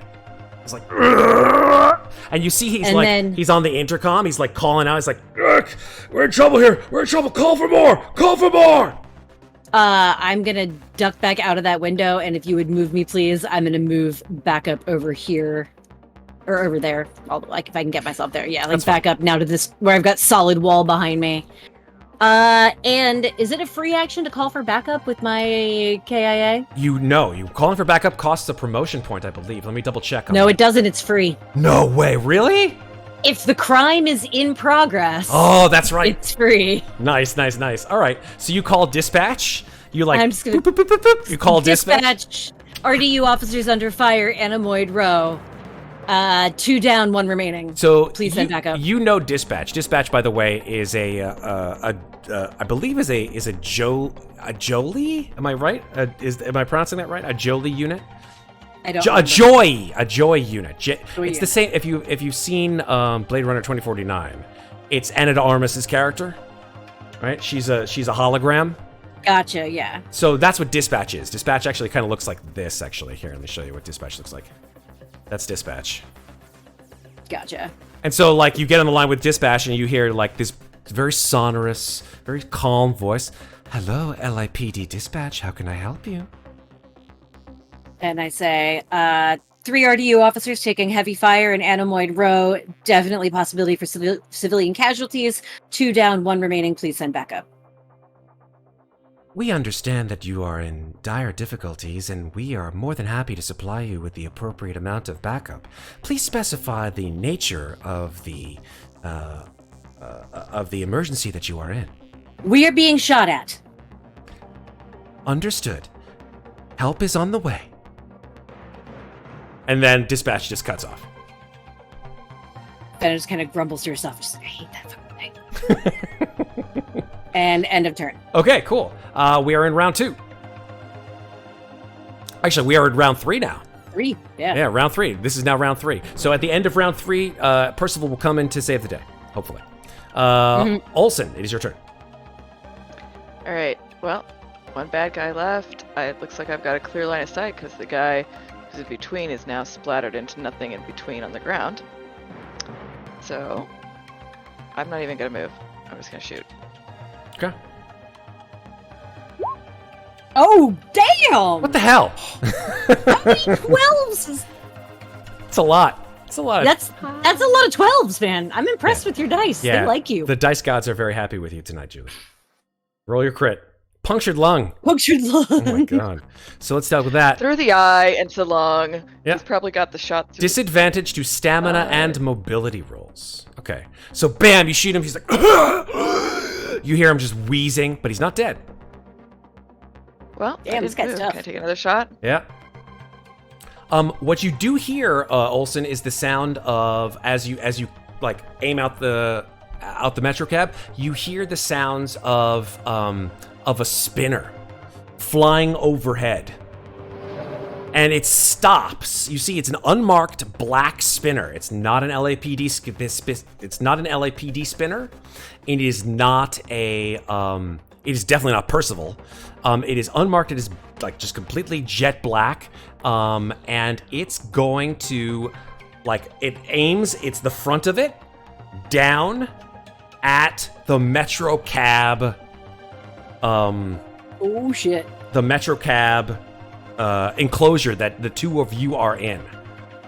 Now, let's see if I have the stats for these fucking things, because Oh my god. yeah, this Like, is are they trying to kamikaze or are they trying to shoot us? well, you know that spinners have the ability to have weapons. Some of them are heavy weapons. It depends, actually. Here we go. Spinners. Why do I not have spinners? Fuck it. I'm just gonna have it just do a roll for It doesn't show me the spinner damage just because I haven't seen that thing here, but that's fine. Let's just do Question. it. Yeah. I can look for it in the book real So quick. I Can you? didn't move thank you. yet. Yeah. I didn't move. Yeah. And I only shot. Does You're that still mean in I cover. get to do something? Does it mean I get to do something else? You can move. Can I shoot it? No, you cannot shoot because you've used your action to shoot. Okay. So you But can't. you can You move. can move and shoot, but you can't shoot and Nope. not move. Nope. Got it. Okay. Well, Did you find me a spinner? I'm looking weapon? spinner squad. I'm looking at all these various and sundry. There's something that one of the spinners has. There's an autocannon, a tactical missile, or flares and chaff. Oh damn, an autocannon? Are you serious? Autocannon, 3 damage. I see it. Here we go. Short Vehicle weapons, range. autocannon. So there we go. So let's do that. Let's just roll an autocannon shot. Okay. okay. Oh, good. So, moving would probably be a good idea, though. since yes, I saw that moving would be a action. great idea. Oh, if you haven't moved yet, yeah, get out of there. There. So I'm gonna have this commando just roll his firearms because he's a commando in this spinner. So In the spinner, yeah. he levels his guns at the Metrocab station and just unleashes with firearms. Here we go. And he misses. Thank God. So fucking autocannon shot just completely Terminator 2 style just busts all the windows in the metro cab. And thank God you have taken cover, Fenna, because if you Yeah. were standing, you would have been fucking shredded. And Baker Yeah. just like slow-mo runs across the street and dives as this thing trails her across the street. And its cannon goes and you see this thing just come down swiftly into the middle of the street and then stop. And you hear voices from inside this thing going, "Get in here! Get in here! Come on, let's go!" It is now the commando's turn. The commando runs across the street, dives into the spinner, and as an action, shuts the door. The spinner takes off. You just see it taking off into the sky. As, I would say, probably no fewer than maybe half a mile away, coming in the next 30 to 45 seconds, because that's how fast spinners are. Percival, you see this black spinner that has just lifted off from Anemoid Row. Detective spinners, however, do they have armaments? It says there is an optional 50 caliber machine gun and an option. Oh no, the other one's troop carrier only. Yeah. So no, the 50 cal is optional on my spinner. I'm going to go ahead have and give you the option, if you so choose, to take a shot with your machine gun at this spinner. I think you know what's going on and you understand what the situation is. So it's up to you as to whether or not you're going to shoot. Now, what's the range on the machine gun? I don't actually see. It should say The under machine weapons, actually. I'm looking at the vehicle weapons. I don't see 50 caliber machine gun. It's probably an autocannon. It's probably the same thing. Okay. So the range on that is actually a short range, but it's also max range is long. This is okay. Yeah. This is in long range because you're like you're like probably 500 600 meters away. So yeah, this is a shot. You can take it if you want. Oh, I'm taking it. Take the shot. All right, firearms. Firearms, please. That is one success. So roll your D10 damage. Sorry, that's the crit die. That's just 3 damage straight. Yes. Uh-huh. Let's see how many damage a spinner has, or in terms of hull. That is a... In this case, it is... it's either 8 or 6. Yeah, your spinners are 4. These guys are a little bit more armored, so I'm going to say 6. So you've knocked off like half of it. So you shoot it. It doesn't like go down in flames, but it definitely rocks to the side. Okay. I'm going to give chase. Okay. Seeing it's been shot, it turns in your direction, and you see little like panels pop out, shing, shing, shing, and 4 rockets appear on either side. Oh, this could suck. But that's the end of its turn. Willem Novak, you're on the street. You see this spinner has lifted up off the street. It's probably 200 feet in the air. What do you want to do? Well, I've got 2 or 3 corpses within range. I'd like to try and go up to the closest one and see if I can't actually get any information where they've... Or maybe a comm if there's a walkie-talkie on them. There is a walkie-talkie on them, that is correct. Great. Can I frisk them down for that and any sort of information that might tell me more about what kind of commandos were... There is no insignia. They are wearing black, unmarked clothing and armor. They have a helmet that seems sort of strange, but sort of eerily familiar for some reason.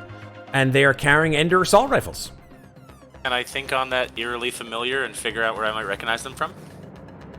Yeah, I would say... Make a... Let me think. What would you make? You would make a... I mean, can you make an intelligence roll? Just a straight intelligence roll? No, but I can just roll a d8 if you wanted. Yeah, roll a d8. Right. I'm looking for...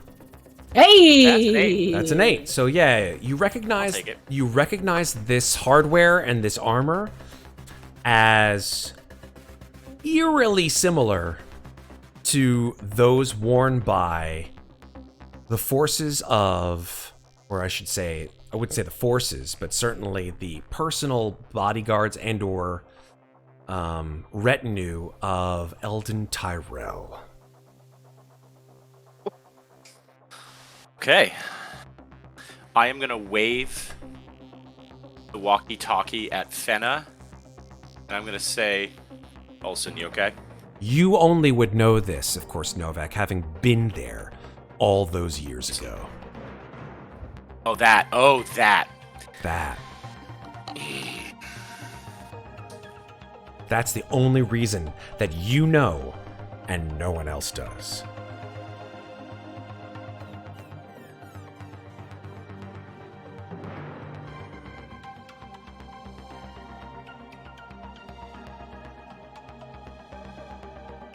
Still have an action to do, though. I'm going to point and wave the walkie-talkie at Fenna, and I'm going to say, Oelsen, you're with me. And I'm going to go up off here this way, so that, God forbid, whatever's going on up there happens, it doesn't land on us, but I'm going to try and follow along underneath the car. And I don't know what this way means because you haven't moved your tokens. Sorry. I have no idea. Up here to the left around the corner by the Dragonfly and Ancon Alley. Oh, okay. Way over there. Moving in I wanna not be right underneath the car, but move in the same direction as the car as the street allows. Okay, I got you. And I assumed if a way is, I mean, in my mind, maybe it's not that direction, but I'd like to move not directly under it in case Percival hits it and it lands on us. Got it. But I'd like to try and follow it along and chase after it, but keep the walkie-talkie to see if I can tell where they're going. Got it. All right, works for me. All right, I'm with you. There for now, Let's yeah. go. Fenna, it's your turn. All right. Having just been fired upon, I'm gonna exit the Metro Cab station. If you'll please kindly move me out of it. Done. And then heading this way, I'm gonna stop off at this dude real quick and grab his assault rifle. Cool. Yeah. And then head up here. Move, token. Why are you not going anywhere? Sorry. Being very Where would you like me to move you? I can move you. It's no problem. up here. I don't know why my token doesn't want to move. Me neither. There. And then I'm going to use this guy's assault rifle and take a shot at the spinner. Okay, 'Cause what's I'm the assuming range on it's the got- assault rifle? I don't know because I don't have one. Oh, that's a good point. Let me see if I can get you one. Look at his sheet. Here we go. The assault rifle is long range max. So you can Perfect. shoot. All right, I'm going to shoot at him. I'm just going to use a straight firearms roll Firearms. Yep. One success. then. One success. So that's I'll take 2 it and damage. do 2 damage to the spinner. And then I'm going to duck inside the fried rice stand. Cool beans. Take cover. So this like enormously loud cough comes out of the end of the assault rifle, much bigger than your standard PKD. And Yeah. you're like, ooh, this feels good. And but yeah, that's you do clip the edge of the vehicle. It does seem a little bit iffy at this point. But yeah, I'll take that's it. where it's at. And now Oelsen, it is your turn. All right, so I am going to follow along with Novak. That's an Ender assault rifle, correct? Correct. Let's see if drag and drop works. Be amazing. It does! I have one now. Hot damn, roll 20. You rock. Where are you, Oelsen? I don't even see where you are anymore. Oh, I'm she's still on by 7 7-star. 7-star bronze. Oh, there you are. Okay. Okay, so this guy over here still has his Endor assault rifle, right? Yes, the Ender assault rifle. Yeah. Does that do more damage than a PKD 5223? It depends on the armament that you use. Like, It does I'm the just base looking one. at. Oh, sorry, it does base 2 and a D10 crit die. So same base damage. It's same base damage. Okay, so it doesn't do me any good to pick it up. If I knew it was going to do something that was more damage, I would have picked that up. Absolutely, But not. I wanted the so- range. All right, so yeah, I'm gonna follow along up here as my move, and then honestly, I'm gonna shoot at the vehicle. Okay. And let's see. How far away is the vehicle? Is it still within medium range? Is it in long It's range? in long range. Yeah, it's like 200 feet up. So Oh, you normal know what? I never rolled blaster- armor. I forgot about the armor rolls for these things because like shooting these guys, armor's kind of a thing. I never realized. Yeah. Forgot about that. Yeah. So let me roll an armor for those shots that you guys have been going against it. Yeah. Because that's a well, they have C armor. So let me see if their armor roll actually went through. So that's a C is a D8, I think. All right, or a D6. Yes. D8. All right, so let me just roll 2 D8s. I'm looking for 6s, any higher. So there, no damage to that on the first shot. It mitigates all damage or just some damage? I think it mitigates all damage, but you can take a look if you'd like. Okay, I'm not sure. I think it might be every I think it's every number above 6 it mitigates. I think that might have been. That sounds right. I'll take a look at it. Cool. It's not super important right now. Yeah, because the first shot was 3, so I got an 8. That's over 6. That's 2 over 6. So that mitigates 2 out of the 3, 8. So that's 1 damage to the 6, so it's down to 5. And then the second shot, it didn't hit 6. So that's a negative on the... It just says each success rolled decreases the damage by 1 point. There you go. There you go. So it'll be... And then if it reduces it to 0, then it stops any critical damage. So that 1 success just mitigated 1 point of damage. Cool. All right, so then instead of 3 damage, it does 2 damage. And then the next shot did 2 damage. Yes, there you go. Cool. Okay. So that's 4 Alright. out of 6. So I'm gonna use a rifle round and shoot it. All right, let's do So I it. get the range. Yep. 1 success. Take it. That is 1 success. Roll your damage. So is that all right? 2 damage. We're going to roll its armor. That is another success. So that's 1 success. So it only did 1 damage. Every little bit helps. Exactly. All right. So kablam. All right. So the spinner, it is now its turn. I don't have it on the initiative because I have it right before the commando. But the spinner is in the commando spot, so I'm just going to call it what it is. The spinner will shoot its rockets at Percival's spinner. Fuck. Jesus. So let's see. This is a tactical missile. And it Last time I went before the spinner. you saw it in range, but it shot. Remember, it shot and then levitated up, and then you shot at it. You're right. So it's going to shoot its missile at you. It does 6 damage if it hits, which would, I think, if I'm not right, that would be... If our armor doesn't mitigate it, that would be bad. Yes. It would be super bad. It would blow up the spinner. I have armor Okay. C also. Oh, God. Okay. And it's a crit die of D12.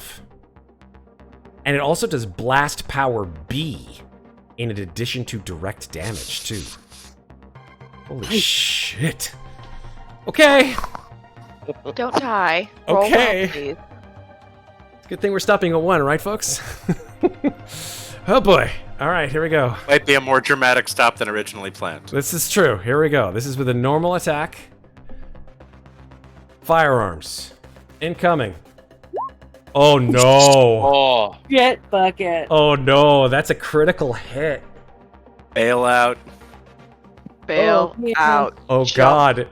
Oh, What are God. critical hits on vehicles? Jump for a I'm building. going to look at it right now. Here we go. I've got Critical, Corbin Dallas, that shit. critical hit. I have to find it. I found it. It's on page 81. Back to 71. No, 81. Critical vehicle damage. Here we go. Yeah, it's on 81. So I'm going to roll a d12 first. Oh shit, it does max crit damage. Oh, no. Really? What'd they roll? Max crit damage? Meaning the Well, max... no, meaning that D12 is the highest it goes. So you said they have a D12. Yeah, which means... Yeah, so that means they can do max crit damage. That's all I meant. Sorry. You still have to roll it. Okay, cool. Sorry. That's fine. you want me to roll my armor? Well, I think the crit happens no matter what, even if the armor, because that's the whole point. That's the reason why she shot the guy right through his... Vehicle armor works It's just like the- body armor. Roll 2 base dice of the act- type indicated by armor rating. Each reduces the damage by 1 point. That's the damage, but Damage not the this- critical vehicle damage. If it reduces it to 0, it would Okay. negate the crit damage. But I don't think If it's the armor gonna... reduces it to 0. Yeah. I don't think he can do that, because the damage on not. this thing is 6 damage. Yeah, but he could still reduce it to 4. He could reduce it to 4. Driver and passengers in a vehicle can be hit by critical damage to a vehicle. If they're visible, they can also be targeted directly by a ranged attack in a ground car. This counts as cover and gives the shooter a disadvantage. Person riding a spinner. I think no matter what, folks, I still gotta roll the video. yeah, it's I a- still it's a gotta 12. roll the Yeah. vehicle damage. though. Roll the crit die, yeah. So here we go. I'm gonna roll the die. That's an 8. The Fuel vehicle fire. catches fire. The vehicle and everyone inside is exposed to intensity C fire. Good lord. Get So zhoof, this rocket just launches itself through the air. Boom! You watch the LAPD spinner get hit, and inside there's just this wash of flame that comes up and over you, Percival. Let's see how much damage it does to you, because this is intensity C fire. This is Again, a C is a D8, right? Yep. Yes. Okay, that's a D8. Oh, fuck. Oh. Oh, ball. It's 8 damage. Happy spring on slices and. Oh, no. I So- said don't die. What is this? This is bad. This is Yeah, so bad. I only got 7. You only Roll got 2 7? base- I only Okay, got no, 7. hold on. Yeah, you're not dead. You're not- Stop. Sarah, go. Fire is measured at its intensity, blah, blah, blah. A typical fire has intensity C. When exposed to fire, roll 2 base dice of the type corresponding to the intensity. For every success rolled, you suffer 1 point of damage. Okay. If you take damage, you catch fire and continue to burn. When burning, you suffer another attack each round at your turn in the initiative order. Intensity increases by 1 each round up to a maximum of A. As soon as fire attack inflicts no damage, the fire goes out by itself. Cool. So, let's talk you about or the a friend at engaged range can put out the fire with a successful mobility roll, counts as your action. So, how much you damage needed to does roll- he take? So then? you needed to roll 2d8. Okay. I'll roll another D8. That's a 3. Much Okay, better. so he only rolled a single success. Okay. So that means he takes 1 fire damage and is now on fire. Okay. And if he doesn't use a mobility roll to put himself out on his next turn at the start of it, then he will take intensity B fire. Oh my god. Okay, so you are on. The floor's on fire. I think. What do you do, Percival? This whoosh. I'm gonna roll a mobility. Okay. So, do you want to put out the fire, or do you want to jump out of the vehicle? I'd say either Well- one of them are mobility rolls. It says that she said that I'm on fire. You so are. I think I He has to, I have to put roll out mobility to not be in fire, yeah. Okay, so Yes. that's a failure. That's a 0. is. So, do you want to push that? You're like patting yourself out. You're like, ah! I absolutely want to push that. Oh god, please don't get another one. It's not letting me do it again. Oh Same as no. last time. Okay, so I can just roll another. What is that? It's a d6. If I roll a 1, that is it. So I'm gonna roll 1d6. Don't make me get a 1. Don't make me get a 1. Don't get a 1. Oh, fuck my life. Damn it. Shit! So not only do you not roll enough mobility to fuck my life to put yourself out, but you also incur a point of resolve. Wait, that's mobility, so isn't... Oh, wait, no, that's right, he's a synth. Doesn't matter Or, because he's a synth. So yeah, Yeah. so drop a point of resolve, please. Got it.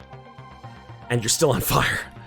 And I'm still on fire. And I'm still on fire, Indiana. All right, so that is its turn with its action, its movement. Percival. We named the dog Percival, and then they caught on fire. Yeah, I'd say that with that, the having shot your spinner and having it seeing like it's on the way out, like it's about to fucking fall into the street because it's on fire and it's gonna just crash. The black spinner, smoke billowing out of its engine, flies up another 200 feet and then just fucking zoop, gone. I don't know what you guys want to do about the fact that Percival's LAPD spinner is on fire, but as far as you're concerned, the combat is done. I'll let you guys work out the rest of this giant shitstorm on your own. I'm Thanks. so sorry. So I only took one of my actions, so the other one, can I land the spinner? Sure. Yeah, I would say make a right. mobility roll. Since you failed the worked out first one, so good. so let's Wait, see. wouldn't it be a driving roll? Oh, you're right. It would be a driving roll. Yeah. Sorry, you're right. Absolutely, Sarah. Make a driving roll. Isn't this also supposed to have the vehicles, something with the vehicle in it? Because it won't let me just click it. Oh, really? You should Is be able to this- just yeah. click drive. I think... Oh, wait, Well, sorry. Go on your character sheet, click over to vehicle? Oh, where's that? Hold on, I got you. I'll help Up you. next to your shift log. And then I'm just going to do this as a test. Yeah, roll maneuverability Got it. on your vehicle. Maneuverability. Okay. There's Percival, by the way. Oh no!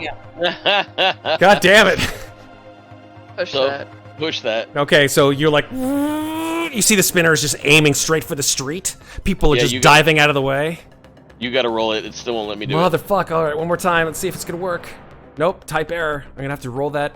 So that's 2d6s. Here we go. Roll. 2d6. Please do not let me get anything lower than a 6.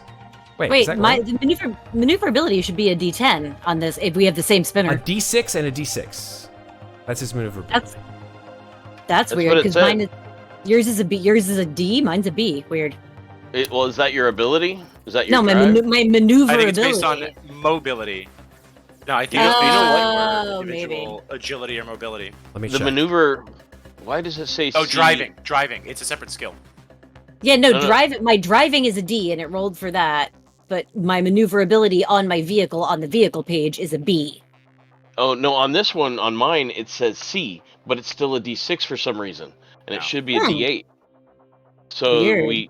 we need actually. I guess I can roll that, can I? Oh, Just I'll click roll a a- D6 and a Just D8. Yeah. click C. If you click C, it becomes a d8. I've just done it for you, Percival.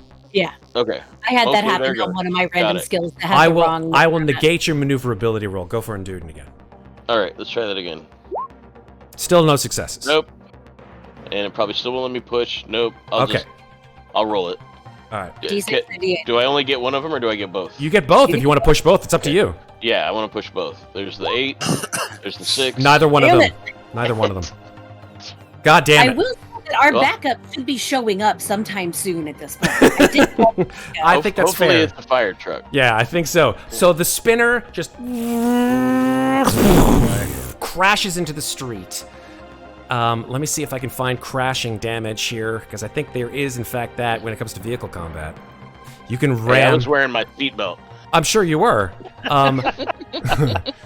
Crashing. Here we go. If a spinner is wrecked, it crashes violently to the ground. All people inside suffer D3 points of falling damage, plus 1 for each zone of altitude, mitigated by the vehicle's armor rating. Okay. Well, vehicle's armor rating is a C, so roll a D8. So let's see how much you mitigate. 2D8. 2d8. 2D8 for armor. Yep. None. Okay. Shit. It's the fuck Oh my life. gosh. You are having the worst rolls I have ever seen, Right? Ben. Oof. This system does not like me. You can also It's because- brace it's because he's yourself. protected. Be more on fire. Here you go. You can also brace yourself for the hit by rolling mobility. Each success rolled reduces the damage by 1. I'm really giving it to you, Ben. Roll mobility. Come Let's on, do buddy. it again. Come on. Here we Do go. I am helping you. Oh my god. Oh, Jesus Christ. God. You can push one of them. You can push the one. Oh my god. You are just aiming for Oh, the good. ground with It's all D10. your might. All right. Your Roll the eyes. D10. Come on, it's the D10, D10 yeah. at least. It's impressive. Come on. Get This to is higher than a amazing. 6. 6 or higher. on. Oh my Mathematically. god. It's Holy mathematically crap. possible for you to do this. So you take D3 damage. Here we go. Here we go, folks. Jesus. D3. That's 2 damage. Okay. I'm And you're alive. still on fire, just FYI. Where does he land? I would say he lands probably. Let's put him right there. All right. Well then, I would like to run to him Okay, and make a mobility roll Yeah. to try to put out the fire. absolutely. Yeah. Yeah. Wow. Good God. This There we go. system. 2 successes. Okay. 2 successes. The fire is out. The fire is out.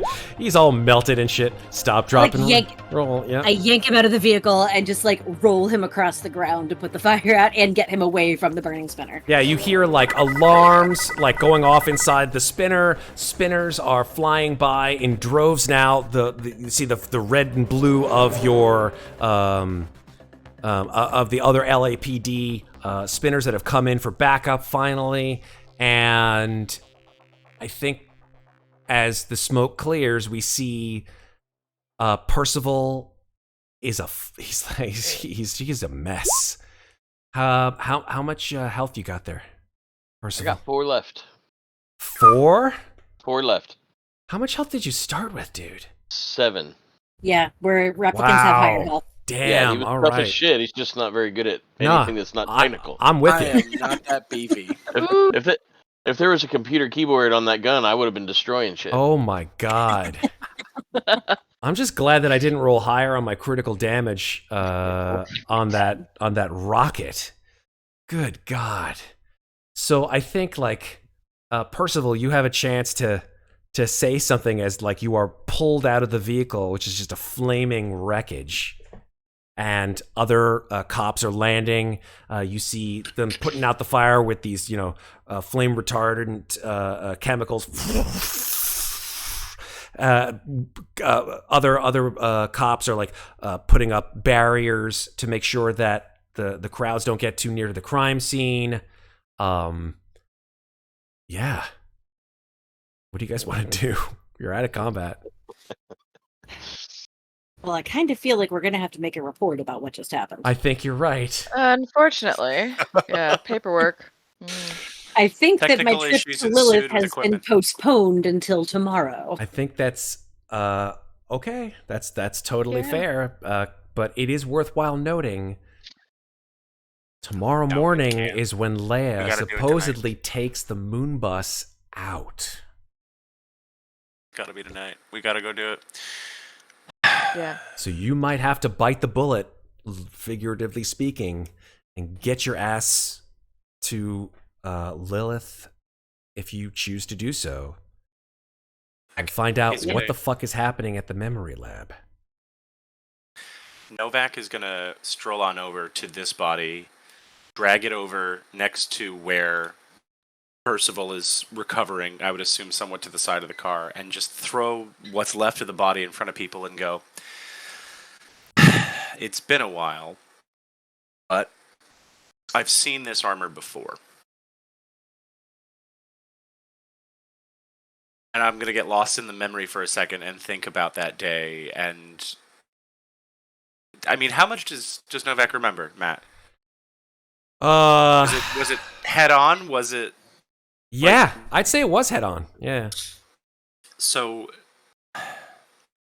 Novak is going to stumble through these words, but basically he was on a stakeout outside of a Tyrell Corp building, and there were explosions, and it went from a simple city stakeout to a fucking war zone, and has major fucking trust issues and problems with everything since then. And as he fumbles through these words and these incomplete sentences, he's just going to point at it and be like, they have something to do with this. I don't fucking know what. But they're not.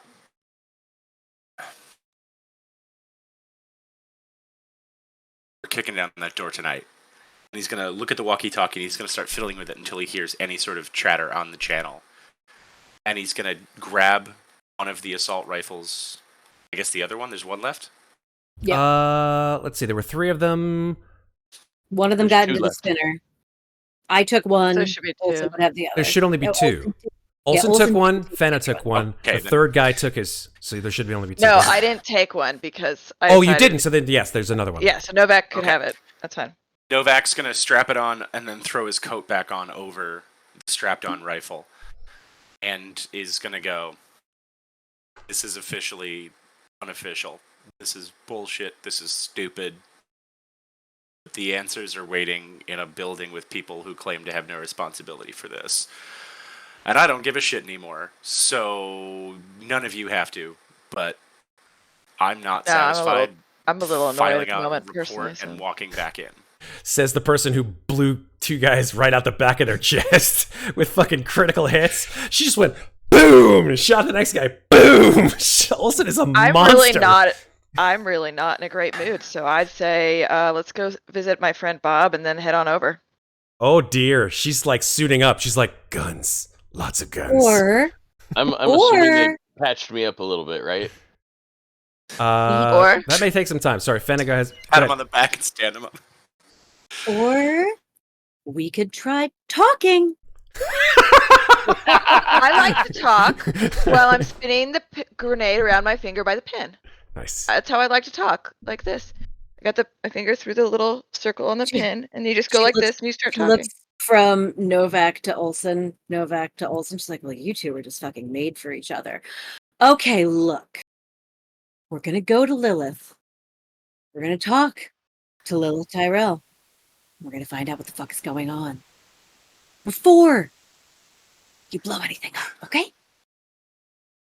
Better figure out what you Yes. want to say before we get to the door.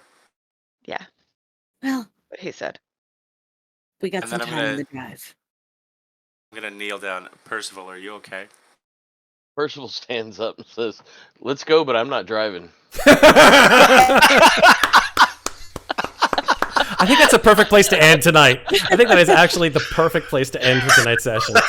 Oh my god, that's so good. Amazing. It's so fucking amazing. Jesus. Okay, well, I'm going to go ahead and say thank you to all of you folks who have played this amazing game, and what a great session. I was so intent on understanding what the hell is happening in that combat that I missed this great raid from our friends at Goblin Cave TV. Hello, Goblins. What's happening? Thank you guys for all joining us in our crazy electric dreams tonight, and we hope that you enjoyed yourselves and you hope that you had fun. If you want to join us for more, go ahead and click that follow button, and we'll do the same for you folks because you guys are awesome. Where are we going? On shopping. Yes, that's right. Australia's Place. Absolutely, 100%.